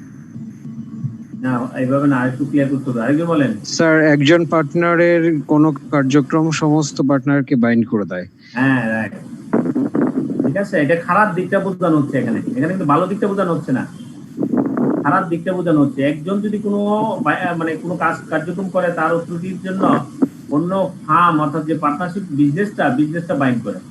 হ্যাঁ, তার মানে হচ্ছে বলতে হচ্ছে যে one partner binding all the partner. একজন পার্টনার যদি এখানে কোনো বাইন্ডিং হয়ে যায় তাহলে সব পার্টনার এখানে বাইন্ডিং হয়ে যায়। কারণ হলো each partner is agent of all the remaining partner. প্রতিটা পার্টনারই অন্য সব পার্টনারদের এজেন্ট। আমরা যদি 5 জন পার্টনার মিলে পার্টনারশিপ করি, আমি একজন, এই 4 জনের এজেন্ট, আবার আরেকজন, এরকম বাকি 4 জনের এজেন্ট, এইভাবে 5 জনই একজন প্রতিজনই অন্য 4 জনের এজেন্ট। এই জন্য তাদেরকে বলা হচ্ছে মিউচুয়াল এজেন্ট। একজন যদি কোনো অথরিটি কোনো কাজ করে নেয়, কোনো কাজ ডিসিশন নিয়ে নেয়, অর্থাৎ আপনি মনে করেন কোনো একটা পার্টনার বললো কোথাও কাজ করার জন্য, হ্যাঁ আমি আপনাকে এত মানে এই কাজটা করে দিব, তার মানে ফুল পার্টনার ফার্মের জন্য দায়িত্ব, পরে করতে পারলো না, কিছু বললো কি ও বলছে তা না, তারটা হবে না, এই যে কথাটা সে বলতে পারবে না, যেহেতু তাদের পার্টনারশিপ বিজনেস, সুতরাং পার্টনারের কি অথরিটি আছে। আর এটা কি সব পার্টনারশিপ বিজনেসের ক্ষেত্রে প্রযোজ্য? হ্যাঁ, জেনারেল পার্টনারশিপ, আমরা নরমালি এখানে যেগুলো বলতেছি জেনারেল পার্টনারশিপের ক্ষেত্রে, ঠিক আছে। জেনারেল যারা অপারেশনে থাকবে একটি তারা। স্যার তাহলে পরে ওই যে আপনি যে বলছিলেন যে পার্টনারশিপে যে পার্সোনাল লায়াবিলিটি হতে পারে, ধরেন একজন দেউলিয়া হয়ে গেল, লিমিটেড লায়াবিলিটি স্যার, না লিমিটেড লায়াবিলিটি, কিন্তু স্যার ধরেন স্যার 1 কোটি টাকা স্যার লায়াবিলিটি আছে, তো 5 লাখ একজন দিল আর বাকি আরেকজনের 10 কোটি বললেন যে আপনি আছেন, ওনাকে 95 লাখ আপনাকে দিতে, উনি লায়াবল সেটার জন্য। হ্যাঁ, কারণ উনি আর অ্যাভেল না, অ্যাবিলিটি নাই ওনার। তাহলে এই ক্ষেত্রে তাহলে স্যার এজেন্ট এখানে কন্ট্রাডিক্টরি না স্যার? এজেন্ট হইতে পারে কিন্তু সে তো দেউলিয়া বলে তো স্যার পার পেয়ে যাচ্ছে। এখানে কিন্তু লায়াবিলিটি কথাটা বলা হচ্ছে না। এজেন্ট বলতে এখানে বোঝাচ্ছে পুরো ফার্মের ব্যাপার, অর্থাৎ একজনে যদি খারাপ কাজ করে সেটার খারাপটা সবার উপরে বর্তাবে, অর্থাৎ এই পুরো ফার্মের উপরে বর্তাবে। এখানে বলা হচ্ছে একজন যদি কোনো ইলিগ্যাল কাজ করে তাহলে কি অন্যরাও পানিশমেন্ট পাবে? পানিশমেন্ট পাবে, ওই অর্গানাইজেশন পানিশমেন্ট পাবে। অর্গানাইজেশন পানিশমেন্ট পায় আমার মানে তো এটা পার্সোনালি কিছু করলে তো না, সেটা যদি অর্গানাইজেশনের বিহাফে সে কিছু করে, মানে এটা অর্গানাইজেশনকে বাইন্ড করতে পারে। এই পার্টনার মানে অর্গানাইজেশনের কাজ যখন করে পার্টনার, তখনই তাকে বলা হচ্ছে একজন আরেকজনের এজেন্ট, ঠিক আছে। এবং এই জন্যই তাদেরকে বলা হয় মিউচুয়াল এজেন্ট। ক্লিয়ার?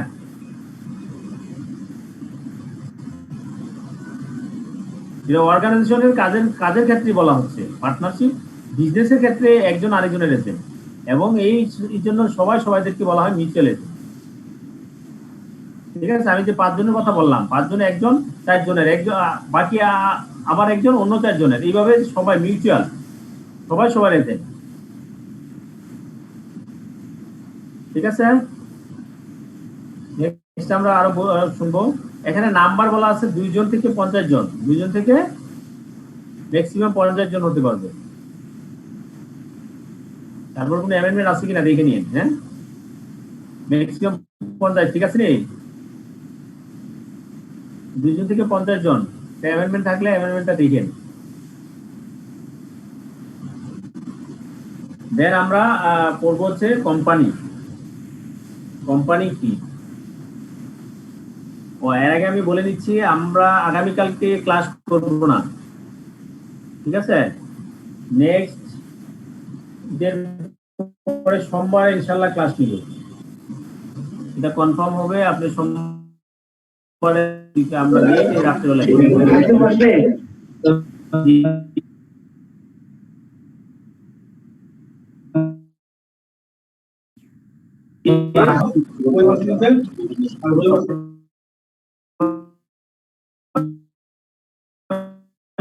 শুনতে পাচ্ছেন?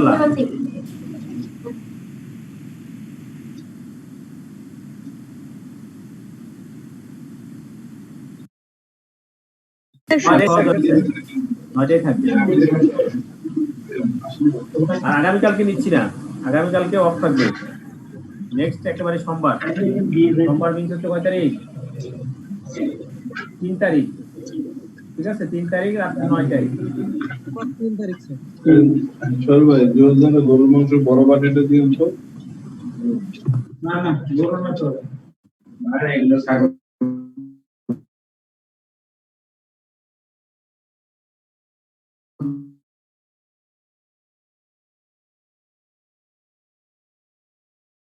শুরু হয়ে করে দিচ্ছি, ঠিক আছে? গরুর মাংস 10 মিনিট আপনাদের মিট করে দিচ্ছি, ঠিক আছে? তো আপনাদের এই মাংসের কথা শুনতে শুনতে আপনাদের সমস্যা হয়ে যাবে। কারণ এটা এমন একটা প্ল্যাটফর্ম, আপনি কে বলতেছে তাকে তো আপনি ধরতে পারবেন না, ধরার সময় কই। কর্পোরেশন আর কোম্পানি, আমরা এখানে যেগুলা কর্পোরেশনের যেখানে আছে সেখানে ধরে নেবেন সেগুলো কোম্পানি, ঠিক আছে? According to section 2C of the Company Act 1994, আমরা এখানে আলোচনা করব কোম্পানি অ্যাক্ট 1994, ঠিক আছে? কোম্পানি অ্যাক্ট 1994 আমরা নেক্সট মানে এই স্লাইডগুলো শেষ করার পরে আমরা কোম্পানি অ্যাক্ট 1994 ডিটেইলস আমরা অন্য অ্যাক্টের নেই, আমরা সেগুলো আলোচনা করব এবং হাইলাইটেড করার চেষ্টা করব কোন কোন পয়েন্টগুলো আমাদের দরকার। According to section 2C of the Company Act 1994, company means a company formed and registered under this act or an existing act. কারণ 1994 সালে যে কোনো কোম্পানি আইন তৈরি করছে, এর আগেও অনেক মানে কোম্পানি থাকতে আসছিল, ওই সময়কার আইনে যেসব কোম্পানি তৈরি হয়েছে অথবা এই 1994 সালে অ্যাক্ট হওয়ার পরবর্তীতে নতুন করে এই অ্যাক্টের আওতাধীন যেই কোম্পানিগুলো ফর্ম করা হবে এবং রেজিস্টার্ড করা হবে সেগুলোই হচ্ছে কোম্পানি। মানে কোম্পানি অ্যাক্ট 1994 এর সেকশন 2C তে 2C কেন? যে কোনো কোম্পানি অ্যাক্টের ডেফিনিশনগুলো সেকশন 2 তে থাকে, এইজন্য 2C। 2 এর ভিতরে C তে এটা বলা আছে কোম্পানি কাকে বলে। Company means a company formed and registered under this act and an existing company. যারা এক্সিস্টিং কোম্পানি সেগুলোকে কোম্পানি বলা হবে, অথবা এই অ্যাক্টের দ্বারা যে কোম্পানি তৈরি হবে তাদেরকে কোম্পানি বলা হবে। এখানে কর্পোরেশন এসে বলছে, এখানে কোম্পানি হবে। হ্যাঁ, company is a legal form of business. Company একটা কি legal form, that is separate from its ওনার। কোম্পানিটা একটা লিগ্যাল ফর্ম। আমরা একটু আগে বলছি পার্টনারশিপ কোনো লিগ্যাল ফর্ম না, সেটাকে লিগ্যালিটি একটা আইডেন্টিটি দেয়, সেটা শুধু ট্যাক্স ল, আর অন্য কোনো লিগ্যালিটি তাদের নাই, সেপারেট এন্টিটি নাই। কিন্তু কর্পোরেশন হচ্ছে একটা legal form and that is separate from its owner. এটা ওনার মালিক থেকে এটা আলাদা থাকবে, মালিক থেকে আলাদা থাকবে। সোল প্রপ্রাইটারশিপ থেকে আমরা দেখছি সোল প্রপ্রাইটারশিপ যেগুলো মালিক আর কোম্পানি একই, এটা আলাদা না। পার্টনারশিপের ক্ষেত্রে আলাদা খুব বেশি বলা যায় না, হ্যাঁ, কারণ সেখানে লাইবিলিটি তার পার্সোনাল লাইবিলিটি দ্বারা আবার ফিল আপ করতে হয়, এই জন্য এটাকে সেপারেট বলা যায় না। হ্যাঁ, সেখানে এটাকে লিগ্যাল ফর্মও নাই, এটা নিজের নামে সে মামলা করতে পারে না। কিন্তু কোম্পানির ক্ষেত্রে otherwise it's a business that is separate legal entity from its share holder. এখানে শেয়ার মালিক পক্ষ হচ্ছে শেয়ার হোল্ডাররা, কোম্পানির ক্ষেত্রে মালিক পক্ষ হচ্ছে শেয়ার হোল্ডাররা, আর অপারেশনে থাকবে আলাদা। A corporation is an organization. Corporation এখানে company. A company is an organization, usually a group of people or a company. authorized by the state to act as a single entity and recognized as such in law for certain purposes. Most jurisdictions now allow the creation of new corporation through registration. এখানে characteristic গুলা কি কি? কোম্পানির characteristics of corporation বলতে পারি, আমরা company বলতে পারি। হ্যাঁ, ক্যারেক্টারিস্টিক্স অফ কোম্পানি, এর নাম্বার অফ, আবার এই কর্পোরেশন আমাদের দেশের যে সিটি কর্পোরেশন, জীবন বীমা কর্পোরেশন, আলাদা আলাদা যে কর্পোরেশন আছে সেই কর্পোরেশন আর এই কর্পোরেশন এক না, ঠিক আছে, আলাদা ভিন্ন। এর নাম্বার অফ ক্যারেক্টারিস্টিক, এই কর্পোরেশন হচ্ছে কোম্পানি, এর number of characteristic distinguish company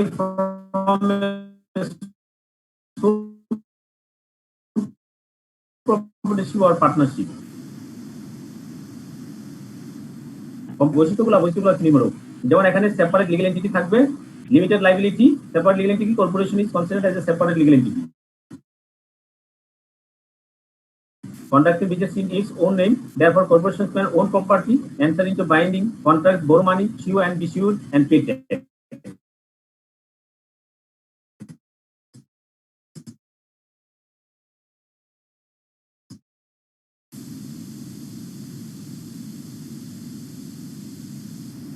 legal entity কি কি? লিগ্যাল এন্টিটি নিজের নিতে হয়, নিজের নামে সম্পদ কিনতে পারে, নিজের নামে সে কোনো কোম্পানি আলাদা তার নামে সব কন্ট্রাক্ট করবে, সেই মাধ্যমে সে মানে না, সে নিজে মামলা করতে পারে, অর্থাৎ মামলা সে নিজে অন্য তাকে তার প্রতি মামলা দায়ের করতে পারে, সে নিজের নামে ট্যাক্স দিতে পারবে। এই সবগুলো হলো সেপারেট লিগ্যাল এন্টিটি। তারপর লিমিটেড লাইবিলিটি, হ্যাঁ, the liability of the stock holder is limited to the amount each has invested in the corporation. হ্যাঁ, আমাদের স্টক হোল্ডারদের যেখানে যে কর্পোরেশন যত পরিমাণ ইনভেস্টমেন্ট করছে সেটাই তার liability. Personal assets of stockholders are not available to creditors or lenders seeking payment of amount owed by the corporation or company. Creditors are limited to corporate assets for satisfaction of their claim. Creditors are limited to corporate assets for satisfaction their claim. তাদের যে claim, সেই ক্লেমকে শুধুমাত্র যতটুকু কোম্পানির asset আছে সেটার প্রতি তারা স্যাটিসফাইড থাকে।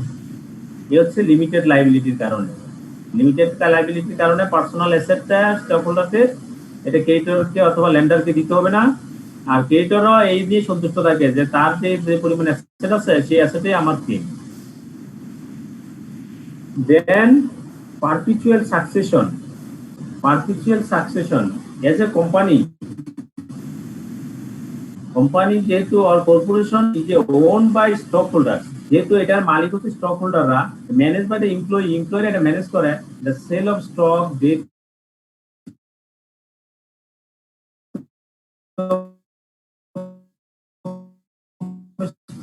এখানে কোনো শেয়ার হোল্ডার, স্টক হোল্ডার, হ্যাঁ, শেয়ার হোল্ডার মারা গেল, এমপ্লয়ি মারা গেল, এমপ্লয়ি অক্ষম হয়ে গেল, চাকরি ছেড়ে দিল, হ্যাঁ, সেই ক্ষেত্রে এই কন্টিনিউয়াস লাইফে কোনো ইম্প্যাক্ট হবে না, এটা পারপিচুয়াল সাকসেশন ধরে নেওয়া হচ্ছে।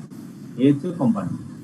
Relative easy of transferring ownership right, কোম্পানির ক্ষেত্রে সহজেই তার যে মালিকানা সেটা ট্রান্সফার করা যায়, যেটা আমরা ওই যে কোম্পানির ক্ষেত্রে, পার্টনারশিপের ক্ষেত্রে অথবা সুপারশিপের ক্ষেত্রে এত সহজে মালিকানা ট্রান্সফার করতে পারি না, কিন্তু এখানে মালিকানা ট্রান্সফার করা যায়, অনেক সহজ মালিকানা ট্রান্সফার। যে person who buy stock in a corporation is called a stock holder.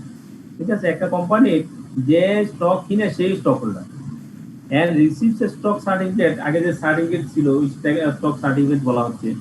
Stock certificate indicating the number of shares of the company, company কতটা শেয়ার কিনলো, he has purchased. Particular in a public company, the stock can be easily transferred in particular or a total at the discretion of the stockholder.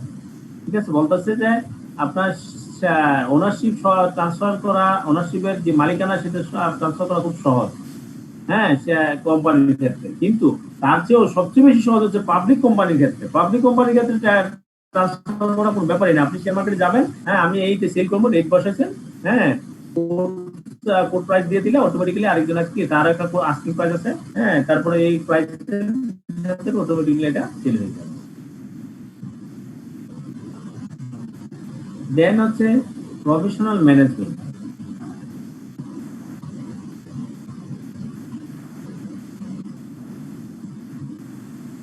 Professional management এখানে আপনার company সবসময় ম্যানেজমেন্টের দায়িত্বে থাকবে professional person যারা। Investors in a corporation need not actively manage the business. যারা investor তারা এখানে ম্যানেজ করতে হবে বিজনেস, এরকম না। As most company hire professional manager. সব বেশিরভাগ কোম্পানি কি করে, যারা কোম্পানি তারা কি করবে, প্রফেশনাল ম্যানেজারদেরকে হায়ার করবে two operate the business. The investors board on the board of directors who are the responsible for hiring management. ইনভেস্টররা বোর্ড অফ ডিরেক্টর নিয়োগ করতে গেলে তারা বোর্ড দিবে, এবং এই যে বোর্ড অফ ডিরেক্টররা কি হবে, তারা তাদেরকে ম্যানেজমেন্টের দায়িত্ব দিবে, তাদেরকে তারা নিয়োগ করবে, সে দায়িত্বে তারা থাকবে। Easy of capital acquisition. A company can obtain capital by selling stock or bond. Company সহজেই মানে স্টক অথবা বন্ড সেল করে তারা ক্যাপিটাল নিতে পারে। Government regulation. The sale of stock results in government regulation to protect shareholder, the owners of the corporation. Publicly held companies with stock traded on exchange are required to file their financial statements and additional information disclosure with the Security Exchange Commission. আমরা এতটুকু পর্যন্ত থাকি, characteristics গুলা এবং company বলতে আমরা কি বুঝছি এতটুকু পর্যন্ত। আমরা নেক্সট ক্লাস থেকে আমরা বাকিগুলা সামনে পড়ার দেব।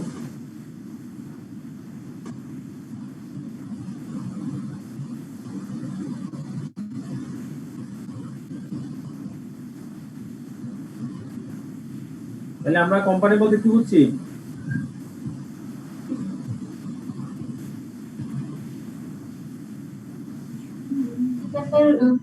মানে রেজিস্টার করা হয়েছে আন্ডার কোম্পানি অ্যাক্টের অধীনে।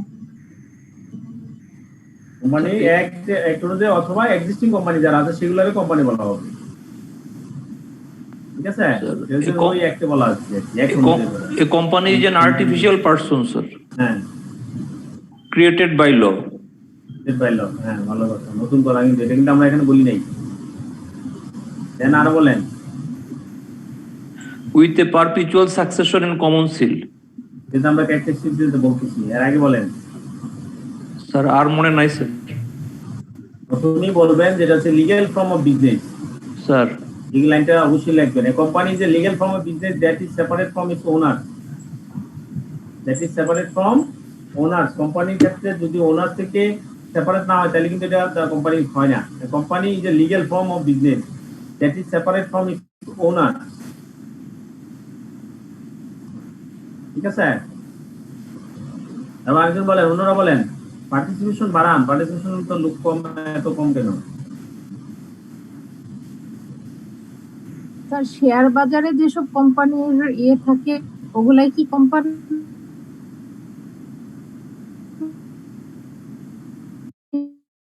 হ্যাঁ, কোম্পানি এটাও কোম্পানি, কিন্তু তারা রেজিস্টার হয়ে যায় কোম্পানি অ্যাক্ট অনুযায়ী। যে কোম্পানি অ্যাক্ট 1994 যেভাবে বলা আছে রেজিস্ট্রেশন, যদি রেজিস্টার হয় সেগুলোই কোম্পানি। শেয়ার বিক্রি করলেও হবে, না করলেও হবে, সেটা আলাদা আলাদা কোম্পানি করে বলবো। ঠিক আছে, মিউট করেন, মিউট করেন।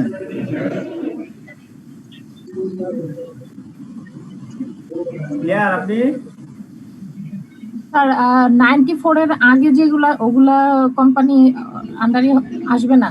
আসবে। যারা এক্সিস্টিং 94 এর আগে যেগুলো কোম্পানি হয়ে আছে তখনকার তখনকার আইন অনুযায়ী যে কোম্পানি হয়েছিল সেই কোম্পানি, সেগুলোই কোম্পানি। যেমন ব্রিটিশ ইস্ট ইন্ডিয়া কোম্পানির যে ওগুলাও কি কোম্পানির হিসাবেই গণ্য করা হয় না ওগুলা?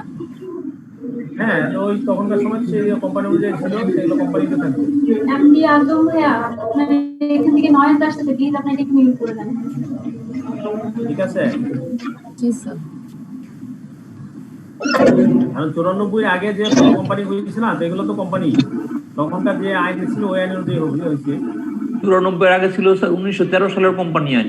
হ্যাঁ, 1913 সালের আইন অনুযায়ী হয়েছে। দেন আমরা বলবো characteristics of corporation. Company characteristics গুলো কি কি? একজন বলছে কিন্তু ক্যারেক্টারিস্টিক 2-3টা, আপনি অন্যজন বলেন। মেইন বুলেট পয়েন্ট গুলো বলেন। Sir, separate legal entity, limited liability, perpetual succession, relative case of Transferring ownership rights, share transfer of share, professional management, ownership, professional management, ease of capital acquisition, হ্যাঁ government regulation. হ্যাঁ, thank you. ঠিক আছে, এটা আমি এখানে মানে 7টা point নিয়ে আসছি, 7টা পয়েন্ট নিয়ে আসছি। আপনি আরো বাড়াইতে পারবেন, অসুবিধা নেই। হ্যাঁ, আর বানাতে সেপারেট লিগ্যাল এন্টিটি বলতে আমরা কি বুঝছি?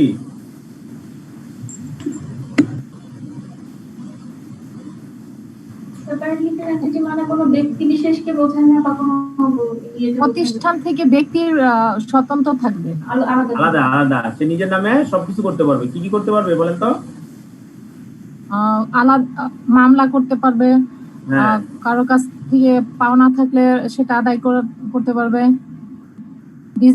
নিজের নামে সম্পদ কিনতে পারবে, অ্যাসেট কিনতে পারবে, হ্যাঁ, নিজের নামে সে কোথা থেকে লোন নিতে পারবে, পরিচালনার যত রকম অ্যাক্টিভিটিস আছে করতে পারবে। আলাদা সত্তা। কোম্পানির বিরুদ্ধেও মামলা করা যাবে। হ্যাঁ, সে তার নিজের নামে মামলা মানে মামলা দায়ের করবে, আবার নিজে মামলা খাবে। ঠিক আছে, মামলা খাবে মানে কি, মামলায় সে নিজের নামে লড়তে হবে। লিমিটেড লাইবিলিটি, লিমিটেড লাইবিলিটি বলতে কি বুঝছি আমরা?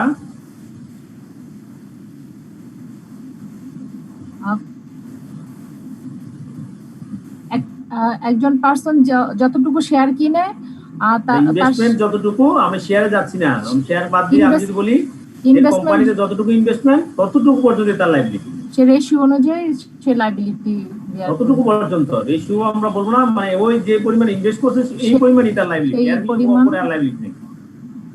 ঠিক আছে, দেন আমরা বলবো পার্টনারশিপ সাকসেশন বলতে আমরা কি বুঝছি?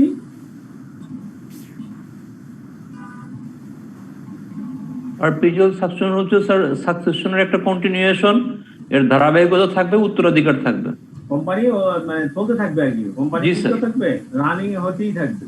এখানে কে মারা গেল, কে ইয়া হলো, চলে গেল, হ্যাঁ, এটা দেখার বিষয় না, কোম্পানিতে আপনার নিজ গতিতে চলবে, এটা হলো পারপিচুয়াল সাকসেশনের ধারাবাহিকতা থাকবে।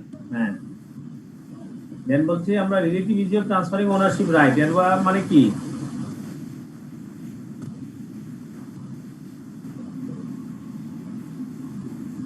বলেন, একজন বলেন। পার্টিসিপেন্ট কিন্তু আস্তে আস্তে চলে যাচ্ছে, অনেক কমে গেছে। গরু কিনতে চলে গেছে।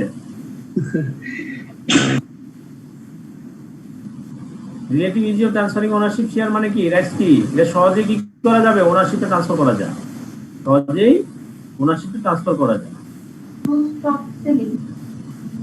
প্রফেশনাল ম্যানেজমেন্ট, এটা আমরা বলছি মানে মালিকটা আসলে বিজনেস চালাবে না, তারা প্রফেশনাল ম্যানেজার হায়ার করবে। হ্যাঁ, এবং প্রফেশনাল ম্যানেজার কারা হায়ার করবে? বোর্ড অফ ডিরেক্টররা হায়ার করবে। হ্যাঁ, বোর্ড অফ ডিরেক্টর কাদের মাধ্যমে বোর্ড অফ ডিরেক্টর নির্ণয় করা হবে? ইনভেস্টরদের বোর্ডের মাধ্যমে বোর্ড অফ ডিরেক্টর নির্ণয় করা হবে। ঠিক আছে, এই হলো professional management. Easy of capital acquisition, সহজে তারা ক্যাপিটাল অ্যাকুইজিশন করতে পারে, তারা যদি শেয়ার মার্কেটে ইনকর্পোরেট হয়ে যায় তাহলে সেখান থেকে তারা ইজিলি শেয়ার সেল করে, স্টক সেল করে, হ্যাঁ, শেয়ার সেল করে সেখান থেকে টাকা নিয়ে নিতে পারে, ক্যাপিটাল নিতে পারে। গভর্নমেন্ট রেগুলেশন এখানে ইজি, অন্যান্য তুলনা অনেক ইজি। এই ছিল আমাদের কোম্পানির পর্যন্ত, ক্যারেক্টারিস্টিক কর্পোরেশন পর্যন্ত। বাকিটা আমরা নেক্সট ক্লাসে ইনশাআল্লাহ আলোচনা করব। স্যার, কোম্পানিতে যারা মানে কোম্পানি আলটিমেটলি ট্যাক্সের ক্ষেত্রে কি খুব বেশি কর্পোরেট যে ট্যাক্সটা থাকে স্যার, এটা বেশি থাকে না? বলেন, আবার বলেন, বুঝি নাই। কর্পোরেট ট্যাক্সের ক্ষেত্রে মানে সুবিধা ভোগ করে নাকি অসুবিধা ভোগ করে স্যার, এই জিনিসটা একটু আমার সমস্যা হয়। বুঝাই তো, তার যে রেট অনুযায়ী সে ট্যাক্স দিবে, সেটার জন্য তো আলাদা আলাদা স্ল্যাব আছে। সে যদি শেয়ার মার্কেটে ট্রেডেড হয় তাহলে এক রেট, হ্যাঁ, ট্রেডেড না হলে আরেক রেট, ওই রেট অনুযায়ী সে শেয়ার ট্যাক্স দিবে। স্যার, কর্পোরেট ট্যাক্সের যে হিসাবটা থাকে না 40% বা হচ্ছে একটা অ্যামাউন্ট, ওটা তো হ্যাঁ, সেটাই তো, তার জন্য আলাদা রেট আছে আর কি। 40%, হ্যাঁ, আপনি হচ্ছে 35%। কোম্পানি অনুযায়ী চেঞ্জ আছে স্যার, কোম্পানি অনুযায়ী চেঞ্জ আছে, যারা এক এক বছর এক এক রেট। ঠিক আছে, 37.5%, এখন 30, সেটা আবার 30%, 35 আছে। আবার অনেক কোম্পানি আছে 25% আছে। হ্যাঁ, গত বছর থেকে এই বছর টার্ন ওভার যদি বাড়ে তাহলে কত পার্সেন্ট, এত পার্সেন্ট, একটা নির্দিষ্ট টার্ন ওভার বাড়লে তখন আপনার ট্যাক্স রেট কমে যাবে। এরকম অনেকগুলো সার আছে, যে অনুযায়ী যে রেট থাকে ওই রেট অনুযায়ী আমরা এখানে করব। স্যার ক্লাস কি শেষ আজকে? আজকে আপনাদের মানে কথাবার্তার উপর শেষ করে তারপর শেষ করে দিব। স্যার সময় শেষ স্যার, সময় শেষ। হ্যাঁ, অগ্রিম ঈদ মোবারক স্যার। হ্যাঁ, অগ্রিম ঈদ মোবারক। সবাই ভালো থাকেন, আল্লাহ সবাইকে আবার সুস্থ রাখেন। আসসালামু আলাইকুম স্যার। আমরা দোয়া করবেন স্যার, আল্লাহ আপনাকে সুস্থ রাখুক স্যার। ঈদ মোবারক স্যার। ভালো থাকবেন স্যার। বাকি সবাইদেরকেও সবাইকে ঈদ মোবারক। সবাইকে ঈদ মোবারক। আমাদের সকল বন্ধুদেরকে ঈদ মোবারক। ভাইয়া আপনাকে ঈদ মোবারক ভাইয়া। All about together friends Eid Mubarak, advance Eid Mubarak ভাইয়া। সবাই ভালো থাকেন, করোনা মুক্ত থাকেন। আল্লাহ আমাদের সকলকে সুস্থ রাখুক, হেফাজতে রাখুক। ভাই একটু দোয়া করবেন। জি ভাই, থ্যাংক ইউ। এখন স্টপ করে দিই, তারপরে আমরা কথা বলি। হ্যাঁ, এখন ঈদ মোবারক জানান সবাই। জি স্যার, ঈদ মোবারক। কিন্তু মাথায় ভিতরে স্যার পরীক্ষার চিন্তা। পরীক্ষার চিন্তা হলে তো ঈদ মোবারকটা ভালো থাকবে। ধন্যবাদ সবাইকে, ঈদ মোবারক। ঠিক আছে, কারণ হচ্ছে এখন করোনার সময় আপনি আপনাদেরকে আমার অগ্রিম একটা অ্যাডভাইস হচ্ছে, যাই করেন না কেন বেশি আনন্দ করতে গিয়ে আপনি যেন আটকে না যান। আল্লাহ পাক যদি চায় তাহলে তো মানে মাথায় রাখবে, তারপরেও আপনি অবশ্যই আপনি সাবধান থাকবেন। স্যার আপনার এই সাবজেক্টটা স্যার পড়তে ভালো লাগে, কিন্তু স্যার আয়তন অনেক বড় স্যার। বড় দেখেই তো ভালো লাগে স্যার। আপনি যখন পড়ান স্যার, আমি মনে করি আইসিএমএতে মানে অন্য যা যা শিখবেন না কেন, এই সাবজেক্টই একমাত্র একজন পারফেক্ট একজন মানুষ হিসেবে তৈরি করার জন্য যথেষ্ট আমি মনে করি। আর আমি ব্যক্তিগতভাবে আমি এই ক্লাসটা এই সাবজেক্টটা পড়ানোর পর আমি অনেক উপকৃত হচ্ছি, এবং আমার কাছে অনেক সময় আমার কাছে মনে হয় যে আসলে আমি কতটুকু ইথিক্যালি কাজ করছি। যখন কোনো কিছু করতে যাই তখন আমার কাছে বাধা আসে। আর টিভি নিউজ দেখলে তো মনে হয় না যে তিনটা বড় বড় আইন স্যার এই একই সাবজেক্টের মধ্যে। অবস্থা কিন্তু খুব খারাপ, আলটিমেটলি অবস্থা খুব খারাপ, বুঝছেন।